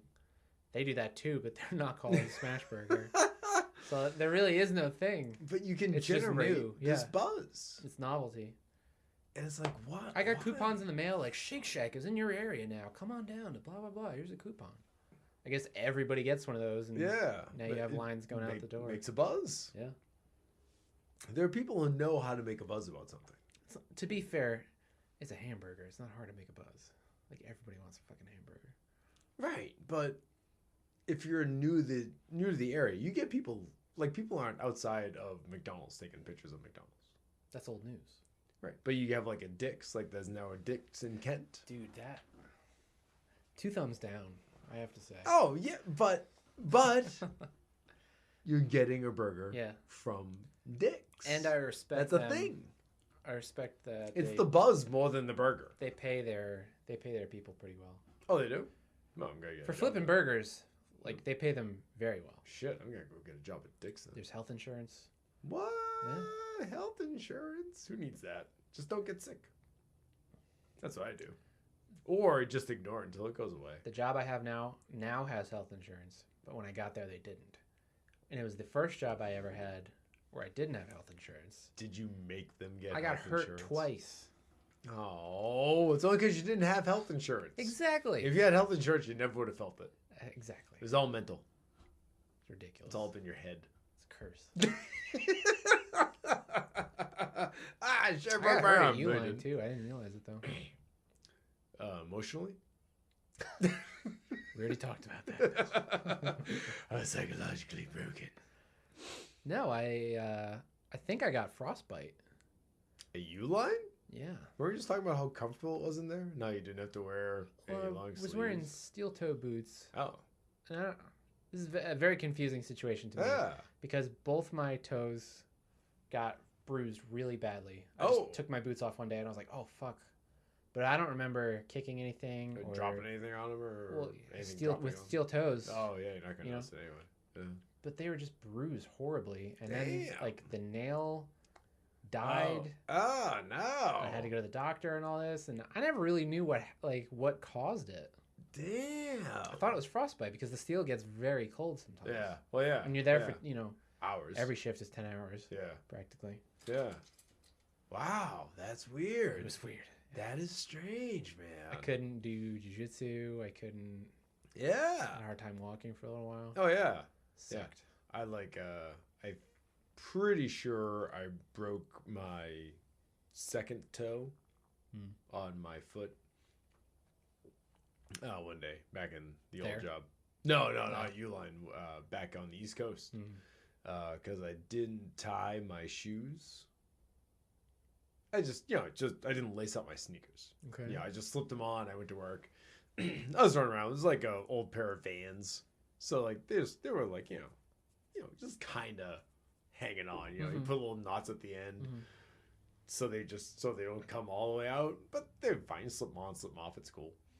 And so I was looking for something, and I thought I saw like a headlight a couple of racks up. So I just kind of climbed up a couple shelves and like, oh yeah, that's it. And when I jumped down because my shoes weren't tight, when I jumped down, like one of my toes, I think just because the shoe got a little loose and curl-toed, and then I landed, it like landed underneath my foot. And so I was like, as soon as I felt that pressure, I immediately like jumped on my other foot and like fell over. And I was like, oh shit, like that really hurt. Oh no. And so it got really bruised, like the whole thing got bruised. And so I took a picture of it and I sent it to my ex-girlfriend who's a nurse. And I'm like, and it was the same girlfriend I was with when I broke my arms. Right? So, thank goodness. Reckless. Thank goodness she was in nursing school when I broke my arms. So I took a picture of it. I sent it to her. I'm like, ugh, like I landed on my toe wrong. Like, what do you think I should do? She's like, well, it's a toe. So if it's broken, which it probably is, there's nothing you can do about it. She's like, just tape it to the next one and hope it doesn't end up like your elbow. I'm like, yes! Like, you know what? That is the perfect response for someone who had to deal with me for years. That's what everybody does in jiu-jitsu. Yeah, just tape it to the next one. Hope it ends up straight. There's this dude on YouTube who does like move of the week, and normally it's like a jiu-jitsu move. Yeah. But every once in a while, he does something funny sexual like move. He just like this is the move of the week. It's how to tape your fingers together when you break them. Yeah, how to keep your fingers from looking all gnarly and broken and weird. Draining cauliflower ear. Oh wow! Move of the week. Yeah. Yeah, that's probably handy. It's gross. Well, I would imagine so. I'm so glad I never got that. Yeah. Although, it just looks. As soon as you start walking around with the cauliflower ear, people know not to fuck with you. Yes, that's a badge of courage. Of like, don't talk shit to that guy. A, he can't hear you, and B, started to punch so many times, he will murder you where you stand. Yep. You're gonna be so fucking hurt. Never got the cauliflower ear. No, I never wanted the cauliflower ear. I didn't either. No. I would have been fucking pissed off. Just looked weird. Yeah. Unless like that's what you want. It's like the guy walking around with no arm being like, "It got shut off." If you're a fighter, like if that's your thing, that's what you do. Then yeah, like I would want the biggest cauliflower ear I can get. Yeah. If you're like a cashier at Walmart and you got cauliflower, it's like, what happened? It's a little weird. If you're working at the DMV, showing up with your like high school wrestling was fun, but it didn't really pan out. So I just got fucking retarded looking ears. It's like, oh, that's great. I got pink eye. Welcome to Kansas. It's not quite as tough. I got pink eye. We all got pink eye because you can't stop texting on the toilet. Summer. Sometimes you got to go up on your forehead as a balance point. Oh yeah. Like if you're on two knees and you're going forward, you gotta just plant your forehead into the mat. You gotta roll. Wound up getting pink eye. Yeah, that'll happen. Yeah. Everybody at work was like, "Are you gonna quit now?" I was like, "No, you don't understand. This shit is addictive. You're kind of missing the point of doing this." Like it's like, yeah, I wake up in pain and sore, but it's awesome because of I would the amount get of such effort. an adrenaline rush at the end of practice. Oh yeah. Just because when you're getting taught, like, all right, here's what we're learning today. Like that part is fairly like academic, like that's like being in school. Yeah. But when it's like, all right, you've learned, you've practiced it a couple times on each other. Now we're going to free roll for a half hour, which is just sparring. Yeah.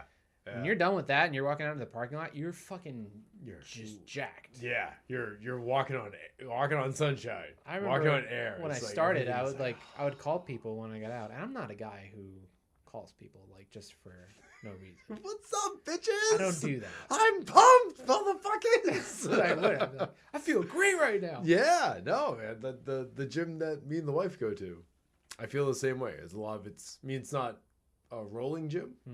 But it's very movement oriented. So it's a lot of making sure you know the precise movements, a lot of like climbing, rock climbing, you're going over vaults. There's this one move where the guy that runs the gym, Travis, can do it. It's like a breakdance move. Where he gets on his knees and he throws both hands out to one side and then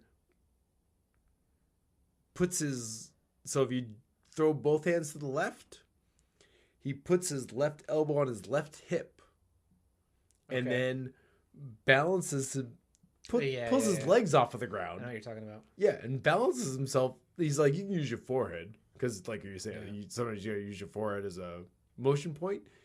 And he doesn't even put his head on the ground, but he's like, all of his weight is on his hands. He's got an elbow on his hip, and then he puts his legs up in the air and goes like, fucking, like, what in the fuck are you doing, dude? What's going on? Eddie Bravo actually has two students who are like the one guy, they're brothers, Martinez brothers. All right. One guy's name is Gio, and he's just a killer. He's winning tournaments all the time. They're both ex-break dancers. Oh, yeah. All of that. Super body control. All of that transfers directly into jiu-jitsu. They only started training like in their late 20s, I think. Wow. So they weren't even... it's one thing for somebody who's been doing it their entire life to be good at it. But like their skills from breakdancing just transferred directly over. Right. Now they're both they're just killers. Yeah, because it's massive body control. You know exactly how to balance, how to move things. He does what a lot you can do. Gio does a lot of crazy shit that other people are like. They call him Freakazoid. That's like his middle name thing. That's awesome. Well, that's the one thing about joining this gym, because it's one of those things where as you get older, if you don't continuously do some of that stuff, you forget what it is like to jump over fences. Yeah, I did that as a kid all the time. Like you run, you grab a fence, jump over it, no problem. You get in your 20s and your 30s, well, you're not jumping over fences. Right. Certainly not. But there is something to some of those muscles that they don't operate, and so they disappear. But then you start doing them, you're like, I feel more connected to myself. I feel stronger. Even like simple little things like that, little vaults. Yeah. Doing pull-ups. Like, I haven't done a pull-up in forever. Oh, this is why. Oh, God. Why can't I do one? I remember I couldn't do a push-up at one point. Oh, yeah. I couldn't do one push-up. Yeah. And then... they're super hard. My brother... do them a certain way, they're fucking difficult as fuck, man. My younger brother was like a real skinny, lanky type of guy. Piece of shit. And then got really into the weightlifting, and now he's huge. Yeah. Right. But like I kind of went into it with him for 2 or 3, maybe 4 years, and like kind of forgot about the whole like I can't do a push-up thing, and so I just went and like did my weightlifting, and then one day I was like, oh wait a minute, I wonder if I could do a push-up now, and I like blasted out like 30. Like what? Oh my God, I'm so strong! Yeah. It's crazy. That's awesome. That is now awesome. I could probably do about 6. It's and that is one of the things that brings me back to a center point, like as a human, as a person, is that there's no end point. Right. Learning forever. Yeah. It's like, oh, I can do 30 push-ups now. It's like, well, if you don't keep doing them, then it's going to go away. And then you got to work back up to doing it again. And that's everything. It's mental, it's emotional, it's physical, all those things. If you don't give each of those things some attention, then they will disappear. And so the difficult thing is finding the balance, the time, the effort to give all those things their necessary attentions. I think that's the hardest part about being a human. This was not physical, a good year. Emotional. Yeah. Well, I think there was something about this year that just made. Was there too much of one thing going on? Or I was just constantly saying, bombarding? "Fuck it." That was my 2018. Yeah. I used to meditate a lot. Yeah. I don't meditate at all now. Yeah. I think that was a big one. Yeah. I found myself slipping back into saying the I don't know, which is my biggest fault. I remember that conversation we had. Yeah. I found myself slipping back into that relying bad habit. On, relying on escapism. I have a big character trait or flaw, depending on how you look at it. Right. Like if I have to spend 8 hours a day doing something that I wouldn't do if I had my say. Right. The remaining 5 hours that day, I'm gonna do whatever the fuck I want to make it worth the time living. You know what I mean? Yeah. Like I can't have 100% of my life be up to somebody else. So, like I come home from work, and not that my work is hell. I'm not trying to paint it that way, but no. I mean nobody. It's rare that anybody would go to work and be like, "Oh, this is great," if they weren't getting paid. Like if they didn't have to. Right? Yeah. Well, I think the greatest thing about when we worked at Uline was that, and this is one thing that a coworker of mine now included in me, which I kind of forgot about. But it's like he's like, you can't like discard. At least like a lot of the guys here are cool. And I was like, you know what? That was the best thing about Uline, working with you, Kevin, Brandon, Maneha, and the multiple other Dominic. There's a whole bunch of cool people there. Working with all those cool guys, that made it easier. Yeah, coming to work and be like, "What's up, Shane? What's up, guys?" I mean, you just like you knew so many cool people. Yeah, where it just made the day easier because you were surrounded by cool people that you could at least stop and bullshit with. Like I feel now that like there are a couple of really cool guys, but a lot of the people are totally money focused, totally money centric. I don't even have anybody else in my department. It's just me. If somebody doesn't come back there asking me a question, I don't. Part over 8 hours on your own. I am. Well, why aren't you listening to more APB podcasts here? I'm just saying. I listen to podcasts all day. Yeah. This is probably all you can do, right? Pretty much.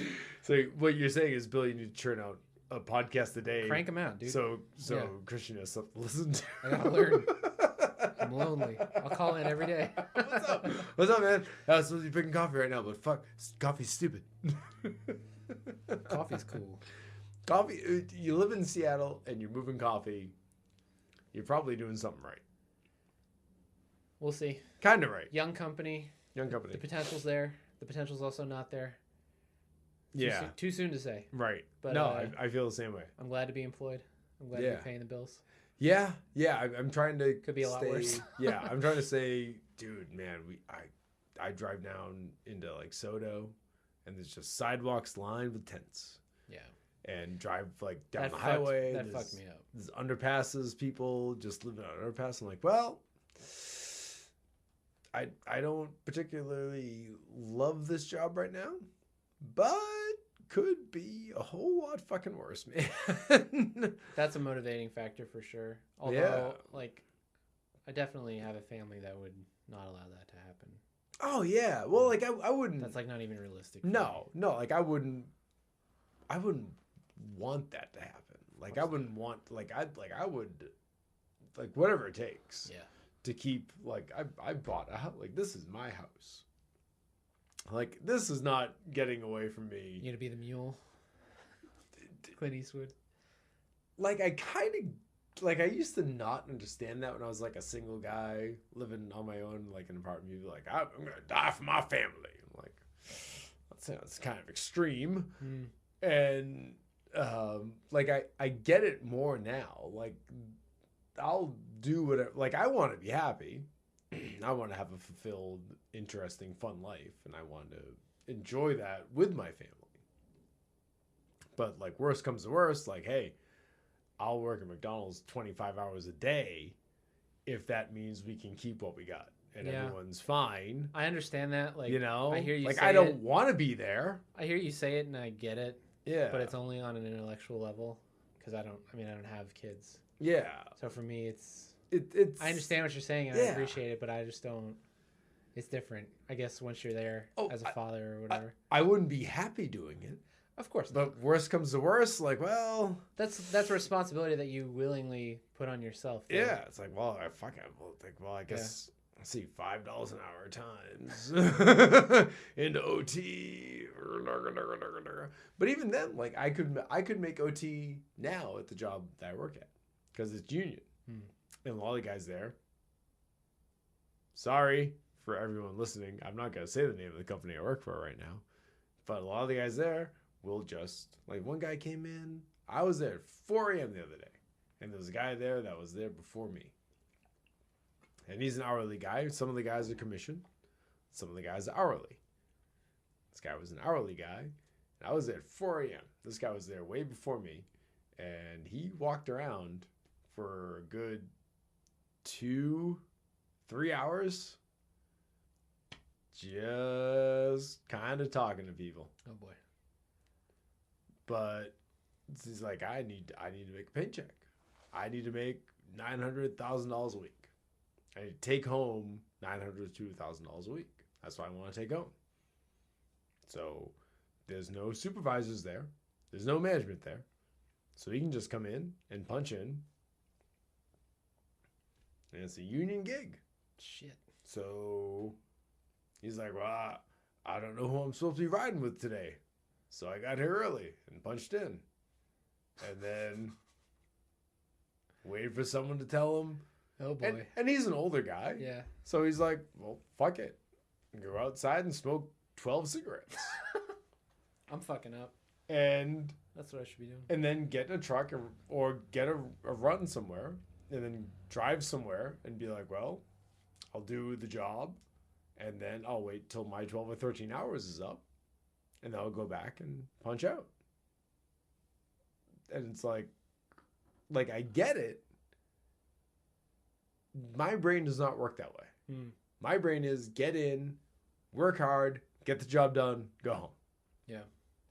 I had an opportunity on Friday where, like, well, I could just sit around for another 15 minutes and get my 8 hours with my 30-minute lunch. I sat down for 3 minutes and I almost lost my brain. I'm like, fuck it. I'm going the fuck home. Fuck the next 15 minutes. I don't care. Like, I can't sit and do nothing for this guy did it for hours. I can't do nothing for 15 minutes. I can't sit in the break room. Is that because of the guilt that you're getting paid for nothing, or just because you're bored? I'm just bored. It just feels like a waste of my time. Yeah. I can't waste 15 minutes. I'd rather drive home and see my wife and my kids and have a chance to go to the gym and work out before I get too tired. Yeah. And at least accomplish something. I can't sit here and be like, well, 15 minutes is an extra $3 in my paycheck. Like, you know what? It's not worth the time to see my wife. That $3 isn't worth the time to see my wife. I'd rather hang out with my family. Yeah. And then be like, well, I'm just gonna sit here. If I was being productive, if I had something to do, yeah, sure, no problem. But like, I don't work that way. Like, I don't either. No, I understand what you mean. I go from stop to stop to stop to stop to stop. Do work. Hump this, hump that. Move this, move that. Get the job done. Boom. All right, we're done. All right, let's go home. There are days when I go to work. We still have hours to kill, Bill, because it's only 7 hours into the day, and we gotta get 12 hours. Well, what we're gonna do for the next 5? We've already done a day. Literally, we've done a day and a half worth of work today. Yeah. Well, I need a 12-hour paycheck. It's only 7 hours. Well, I'm not sitting here with you for the next 5 fucking hours, guy. I know you're the driver and I'm the lumper. but I'm not spending these next 5 hours with you. No offense. Yeah. No offense, guy. I'm not spending, like, I'd rather be home with my fucking family. Yeah. Well, I need 12 hours. Flawed, Okay. Flawed system of paying people, I guess. Can you drop me off somewhere so I can go the fuck home?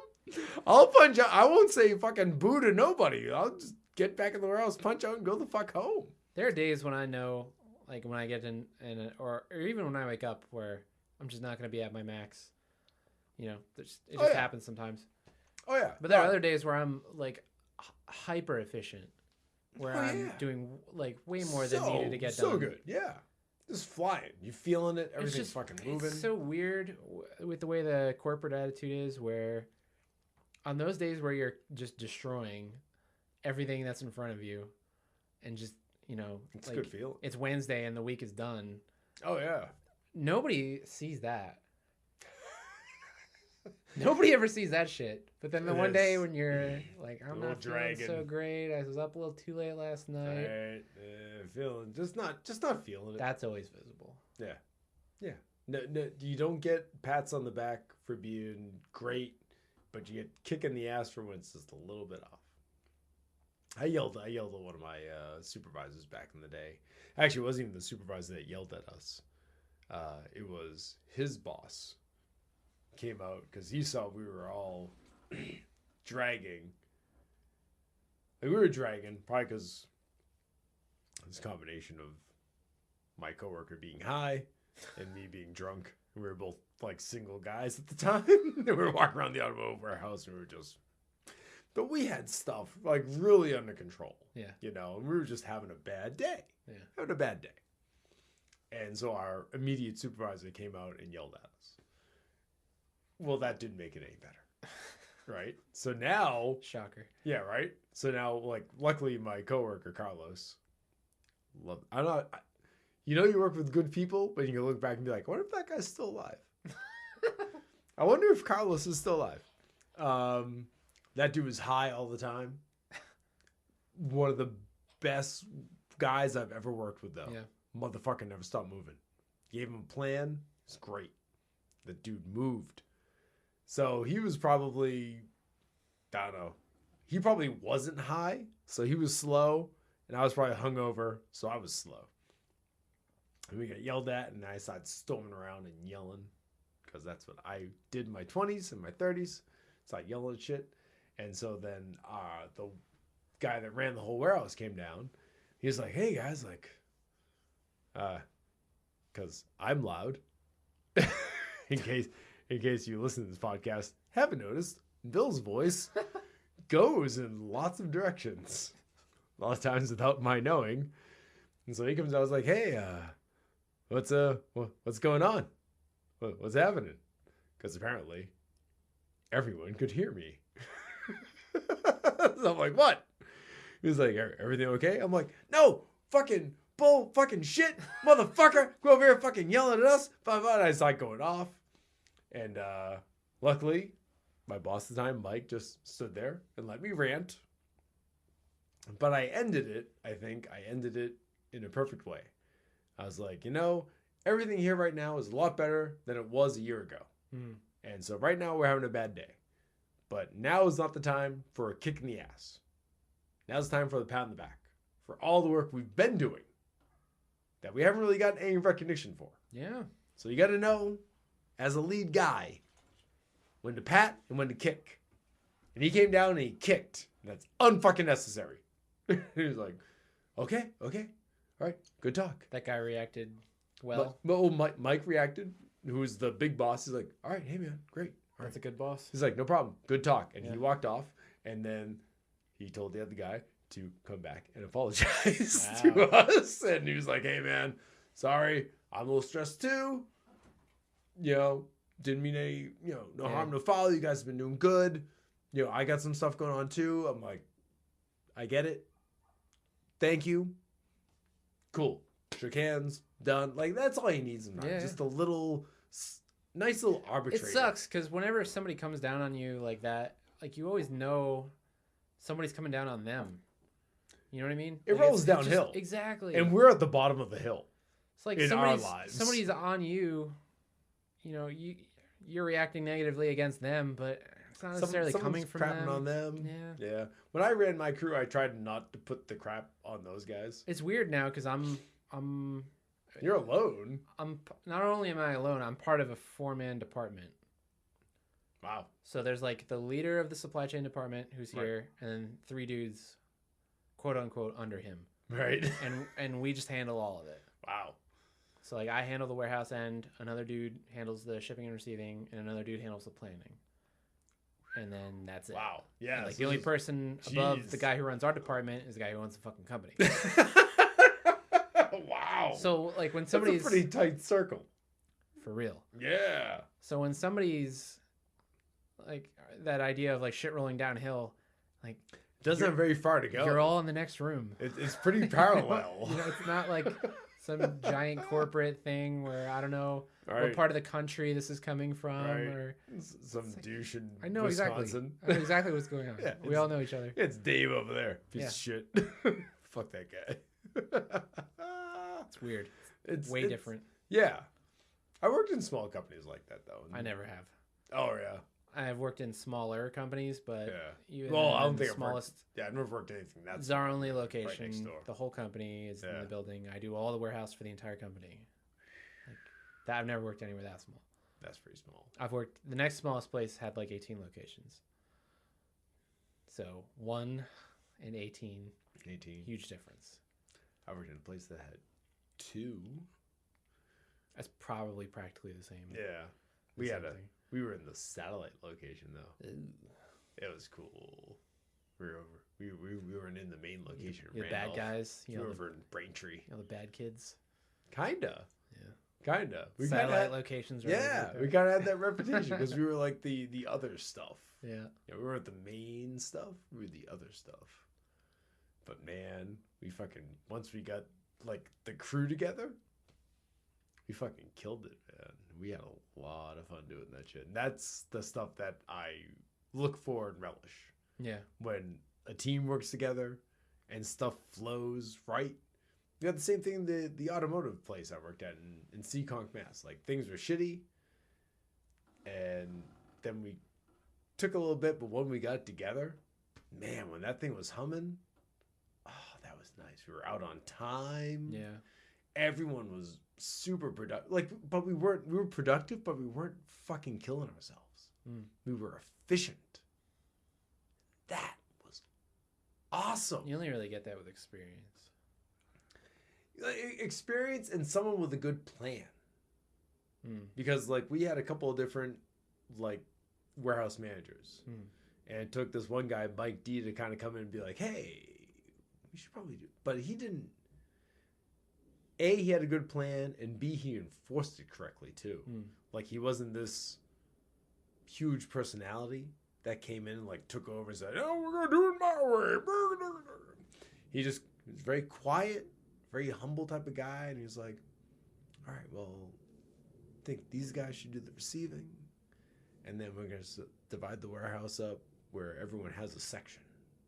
So you guys are gonna be over in this section, you guys are gonna be over here, and you guys over here, you guys over there, and you'll do most of the put away and the picking, and then how that section operates is on you. That's cool. It's as efficient and as difficult. These are all conversations I just have with myself since Right. there's no one else. It's as easy or as difficult as you want it to be. Yeah. So it's on you two guys. That's cool. So you two guys figure it out. And I was with the kid Carlos, who was high. I'm like, Jesus Christ. Oh no, I'm with the high kid. But it turned out after like we just felt it out, then we were like, all right, hey man, let's make this easy. And we figured out a way to make it easy, and then it got easy. So easy. We were like, how'd this used to be a 12-hour job? Yeah. Now it's barely 8. My It's job's the kind of actually we were moving more stuff in less time. my job's moving in that direction. Yeah. It's never a shorter day. I mean, but most of the time I don't work any longer than 8 hours anyway, right. usually. But just making changes and seeing like where you can optimize and Yeah, just make things more efficient, make things work. a lot in of a the things I had way. to change because I'm the only person have been interesting because I had to address like situations where maybe half of my job is just making sure that when we're producing goods that the people doing the production are fed with supplies. Because if they run out of something, then everything grinds to a halt. Right, they're standing around. It's like, we can't have that. I haven't had any of that so far. Yeah, you just need to wait. All right, when does this person need that? When are they running out? All right, between 10 and 10:30, they need this feed. But the thing that I've been doing is I get these colored index cards and I write the manufacturing order on them, and then I staple that to the pallet. That way, if I'm in a meeting or whatever, right, nobody needs to come find me. It's clear. Oh, I'm working on this. Well, there's that number. Boom. That's what I need, and they can just take it. It's like stuff like that. So make it obvious, obvious and simple. It's fun. It's fun to have a challenge. Yeah, as long as it's not like a ridiculous challenge. Right? No, but you're finding efficient ways. To keep everyone moving. Efficient, obvious ways. Well, I guess. You're making it obvious for everyone else who needs overly to complicate it. Right. That's a big thing I learned is like just because it makes sense to me and some other dude in my office doesn't mean it makes sense to the people who I'm actually like whose work day I'm changing. Right. You know what I mean? It needs to make sense to them. Right. They need to be able to walk in and see it and grab and go. Yeah. Exactly. Without it being like there's literally the guy I was working with the other day. His main descriptive words were that and there. I've been dealing with a lot of that. I'm like, those are the worst words you can like. Take this and put it over there, and he like points while he's walking away from me. There's like different. Yeah, take this and put it over there, and he's walking away, and I'm like, what? He literally handed me a ring of keys, and he was like, kind of like, he's like, oh hey, open the locker. I'm like, okay, well.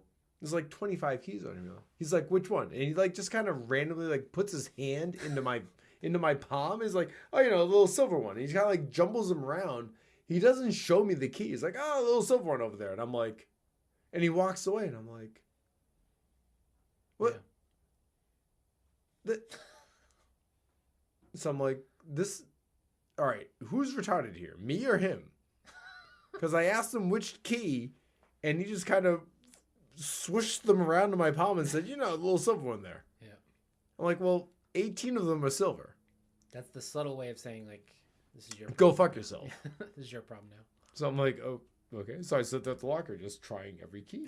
I'm like, well, like, dude, if you're like, I'm not the asshole here.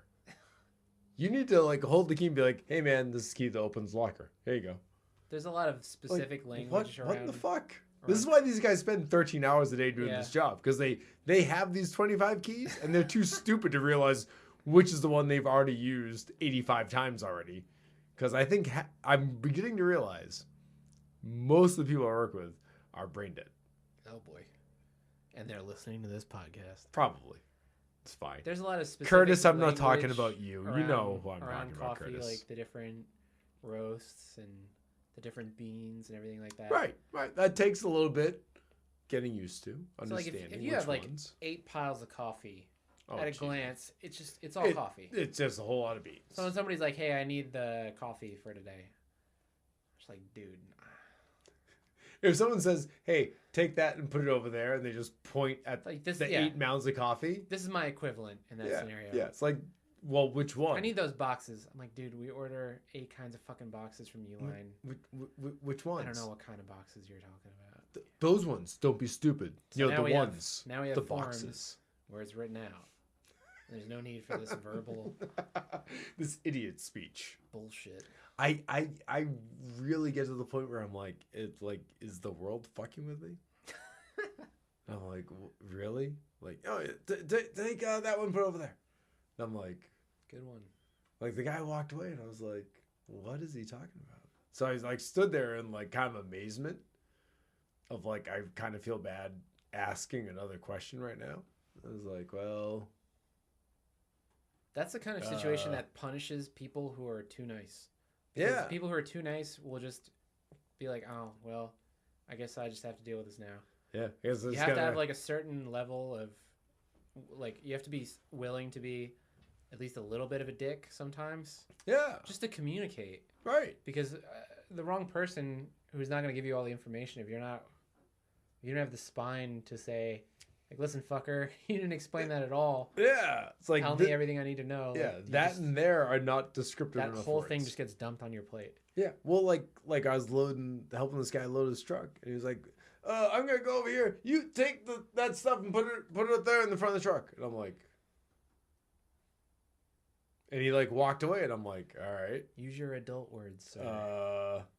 that stuff over there in the front." I'm like, So I kind of moved a couple things where I thought maybe he was talking about. So he came back, like we had the truck like almost loaded, and he pulled a couple of the tubs out. And somebody came back, he's like, "Oh, what are you doing? I had this thing the way I wanted it." I'm like, "I didn't move anything out, man. What are you talking about?" He's like, "Oh, that's not where that belongs." I'm like, News okay. to me. Like, well, I don't know. And I'm like, dude, like, whatever.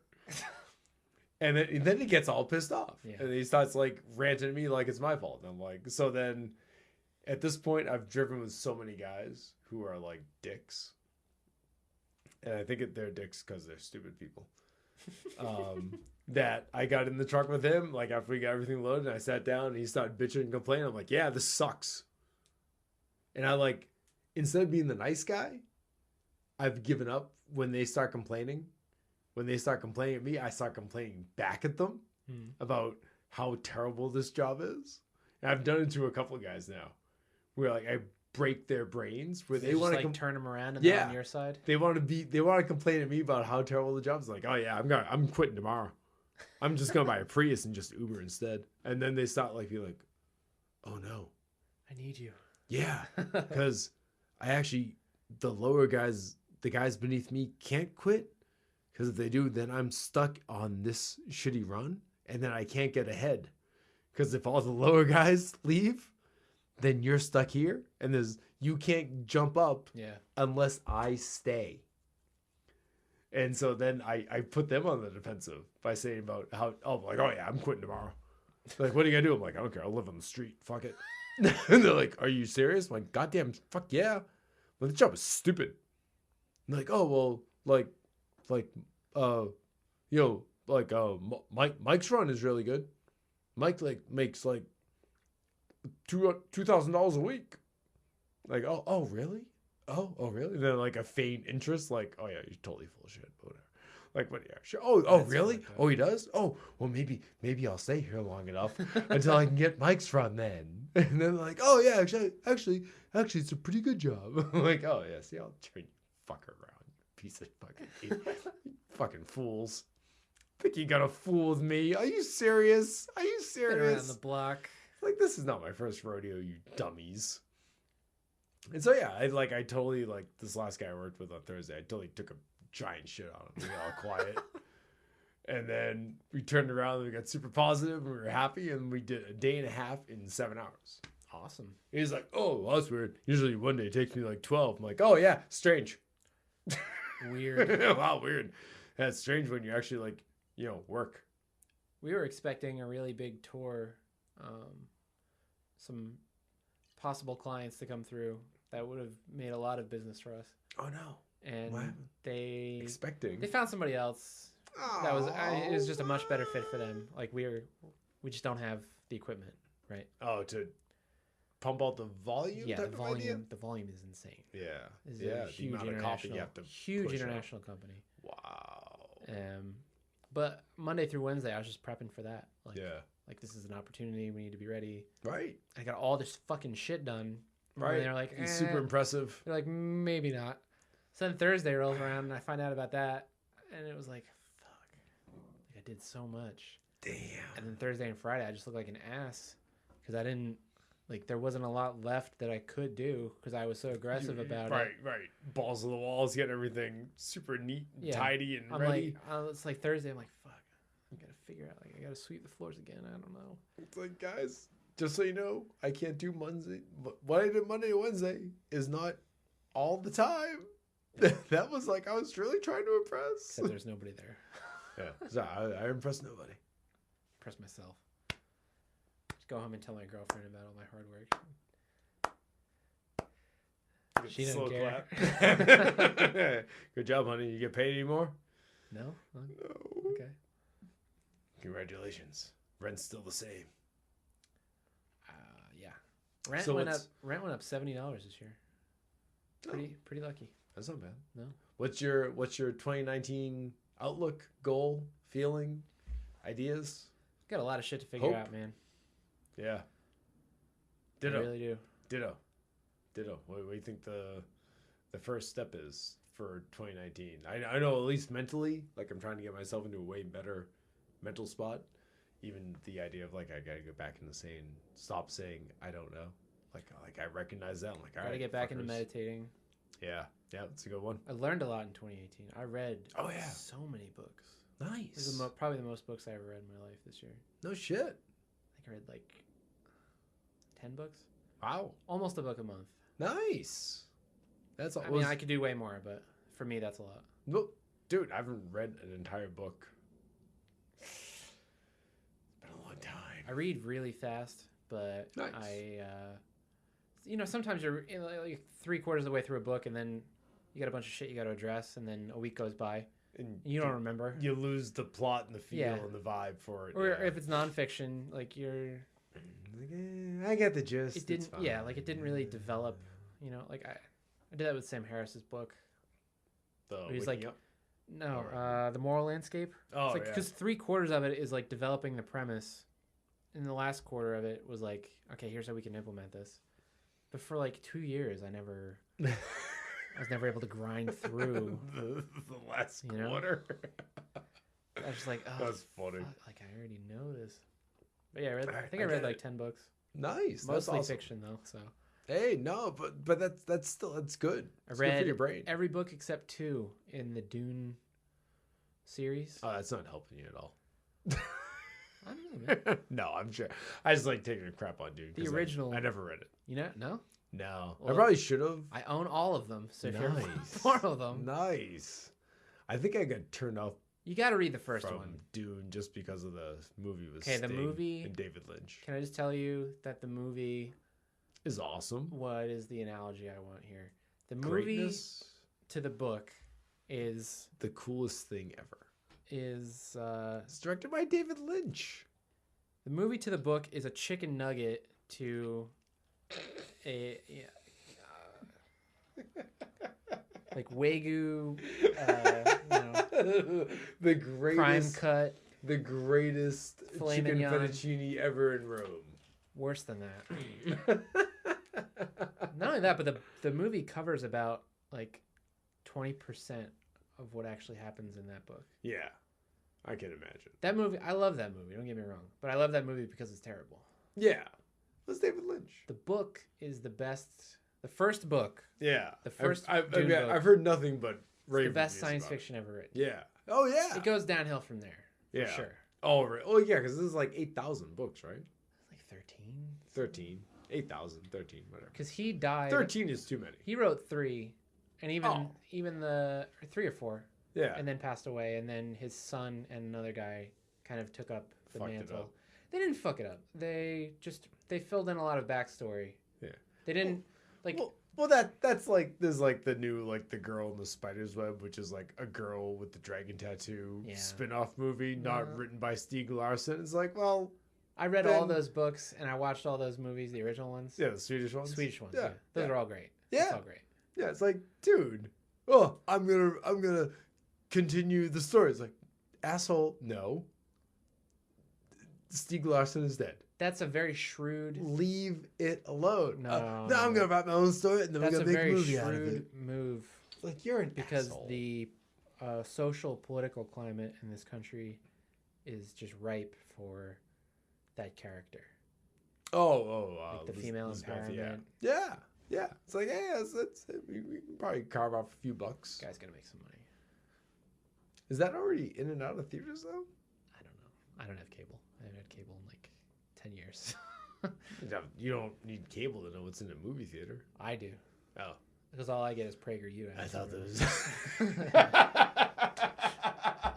PragerU is advertising the girl in the spider's web movies. or I just know about... whatever it is. Did you know that Democrats used to be pro-slavery? They're 500 years ago? Nothing can ever change. Oh, okay. P.S. Donate so that we can do this for free. Yay. America. Fuck yeah. Coming again to save the motherfucking day. Yeah.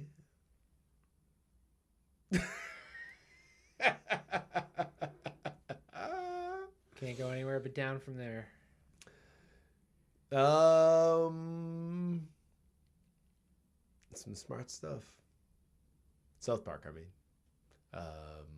Yeah, I'm not sure where we can go. This is a great podcast, though. It's pretty good.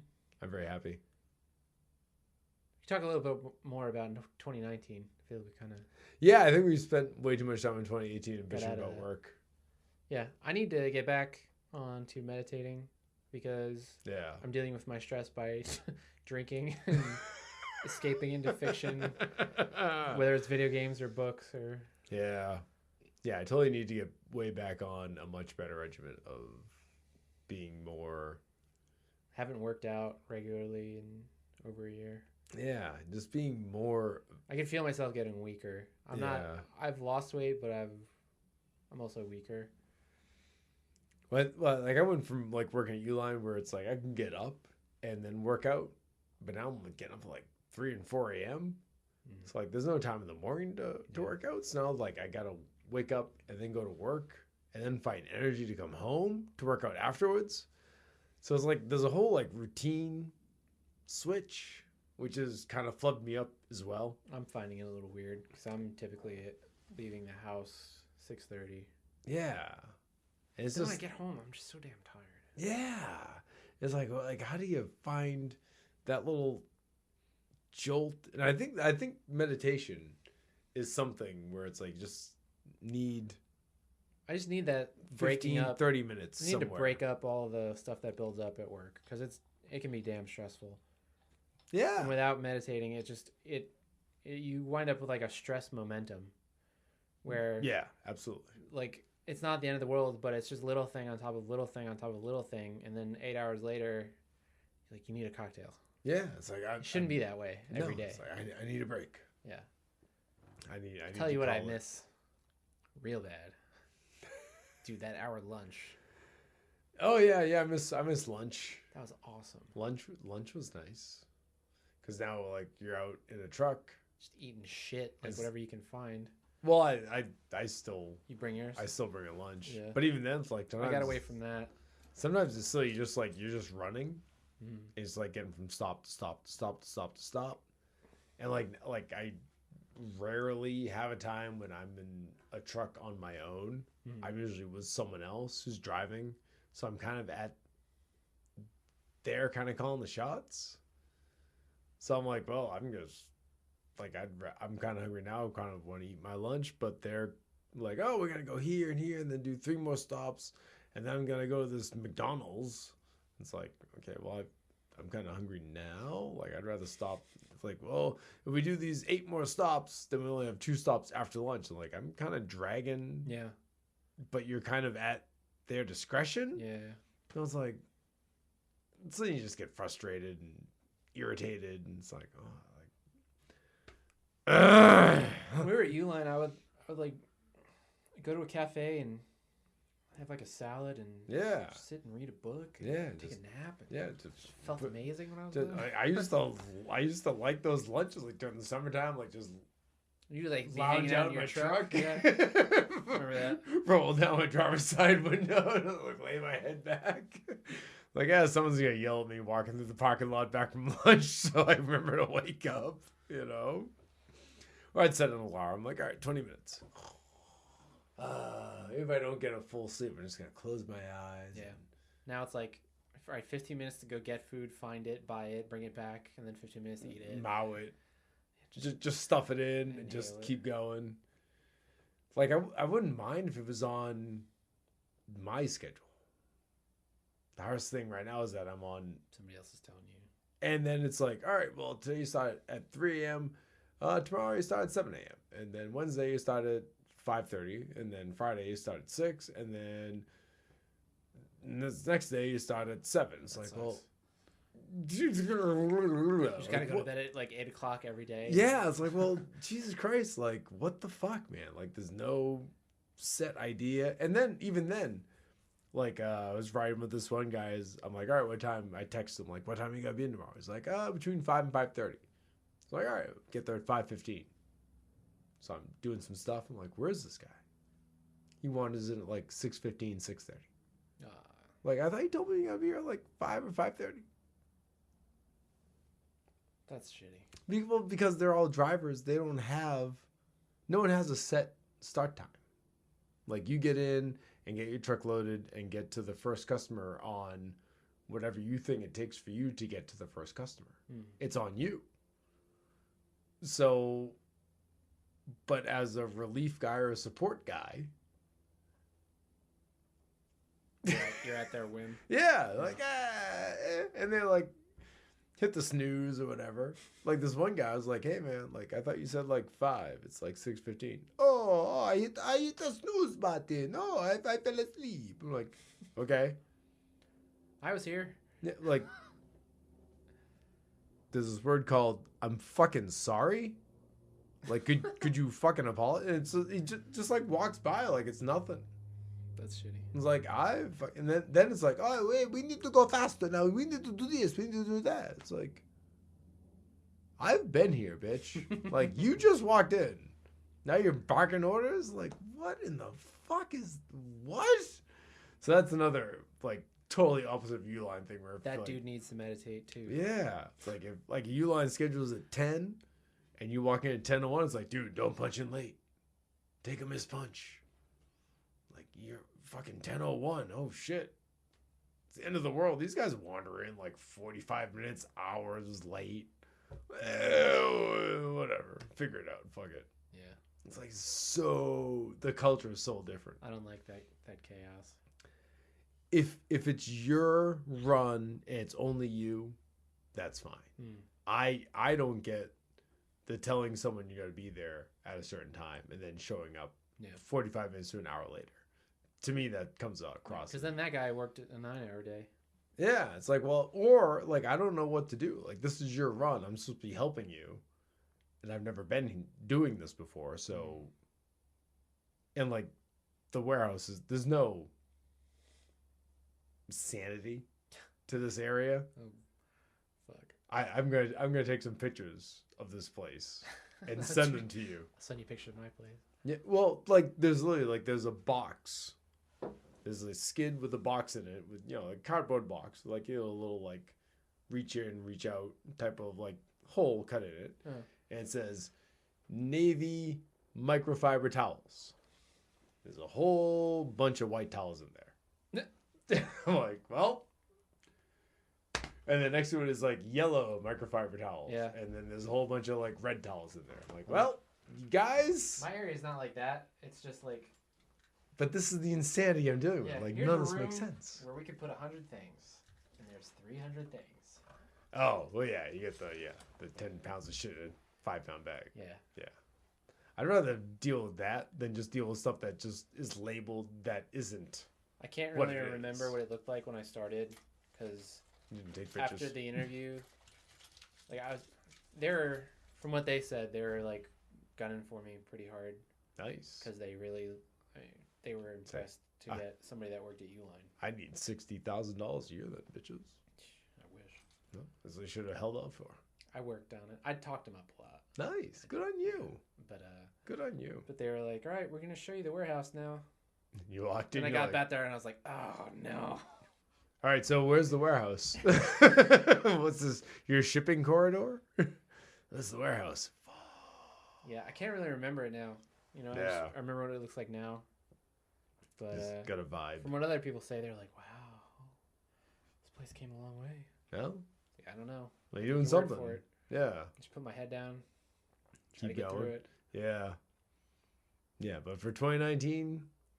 I'm going to try to work for myself. I don't know what that looks like. Nice. But... I like it. I keep running into these scenarios where the fundamental disagreement is like, I think I'm supplying you with value that is, equal to this wage. Right. And you're telling me that the value I'm supplying you is worth way fucking less. Right. This wage minus $30,000. Yeah. So it's like, so after running into that pretty much since I was 18, just over and over and over again. Yeah. I don't want to deal with it anymore. No, it's like, well, can I do this on my own and actually move and create stuff on my own? But this is something I started thinking about literally like 2 weeks ago. So yeah, I have no idea. Well, dude, I've been thinking that for decades. Yeah. So let's keep collaborating, and we'll figure out a way together. Just make weed beer or something. I'm down. Just gotta figure out what people are gonna buy and make it. They'll buy it. That's it. They'll buy it. If we make it, they'll buy it. The hemp thing might be a real opportunity though. Yeah. Yeah. Even just investing. Yeah. We might not actually have to work. Maybe just have to put some money in some shit. Become one of those scumbags. Hey, whatever. It's America. Whatever it is. Become the guy you've hated your whole life. I don't mind investors. I mean, I shouldn't hate anybody like that, but I mean, I'm sweating and they're not, and they're rich and I'm not, so yeah. It's valid. It's a valid point. It's a valid point. It's a valid point. But yeah, so you guys get hurt on the job a lot, clicking that mouse, making those trades. Oh, my button pushing finger. the old George Jetson line. I'm completely conscious that that's an asshole opinion, but I'm not going to deny it. Oh no! Oh no! That happenstance, random money. Yeah. Good for you, but you don't really have my respect. Yeah. No, I get it. I want to. I look back. I'm like, damn it! I should have invested in Netflix when it was like $2 a share, instead of giving them $10 a month for their service. That I don't even use. Right. Well, no, that I was using. I don't. I was big back in 2002. Yeah. It was just DVDs. I was right in there. I forgot about that. Yeah. Shit. I used to I had their thing where I was rotating their DVDs in and out because I was working second shift. So I could get a DVD in the morning, watch whatever it was, a TV show for a couple episodes or a movie, and then before I left, as I was going to work, I'd put it back in the mail that afternoon, and then not the next day, but the following day, I'd get the next one over. So I could go Tuesday, Thursday, Saturday, or Monday, Wednesday, Friday. I could move with the timing down with the post office and when they would come in and out. Forgot all about that. Yeah. So I was right in there in 03, 04. I was all over it. And it was the stock price was looking back, it was $3. Shit. I'm instead of that $8, $9, $10 Can't even think about that, dude. I just want for the month on DVDs, I should have bought all their shares instead. Pull my fucking hair out when I think about that shit. Now it's $240 something on the low end. Yeah. It took a tumble at $240 something. Oh no. Son of a bitch. I was giving them $10 a month back when their shares were $3 a stock. Yeah. Motherfuckers. But that's just. And there's nothing wrong. If I had the money to have bought 100 of their shares, what's the problem, right? No, I mean. Yeah. You had $200 and now it's at $247. I'm not shitting on anybody like that. Yeah. I'm talking about people, if you get in early. I'm talking about people who are all right, son, you're 18 years old now. Here's $1 million. Go see what you can do with that on the stock market. Go fuck off. That's ridiculous. Go fuck off. That's ridiculous. Yeah. I'm not I don't care what kind of car you show up in. You don't have my respect. That's It's come on, man. I could throw 100% of that money into mutuals and do fucking nothing. I could throw 100% of that money on black on a crap stable or on a roulette wheel. Probably would have came out okay. Yeah. Either I got it all or I'm back to where I was. You could sit on that money. You could put that money in your bank account and not do anything. Yeah. Just live your life. Yeah. Live on the shitty Wells Fargo savings account. With a mill? Yeah. A bunch of loans to friends. Yeah. Yeah. I'll give you $2,000. Give me back $2,500 in 10 years. Yeah. Over and over again. I used to tell guys that at work, back when the economy was bad, like, hey man, you got like $10? I'm like, I do, but the bank of Bill has a very steep interest rate. And they're like, what do you mean? I'm like, if I give you 10, I need 20 back. They're like, what the fuck? I'm like, hey, bank of Bill. Bank of Bill's hard. I don't man. control these Sorry. rates. It's Yeah, the Fed. sorry. Sorry. It's not me. It's not me. It's the bank of Bill. They get all upset. I'm like, I'm sorry. I can't. Actually, what it is I can't loan you money because I don't have any either. I'm sorry. I'm broke too.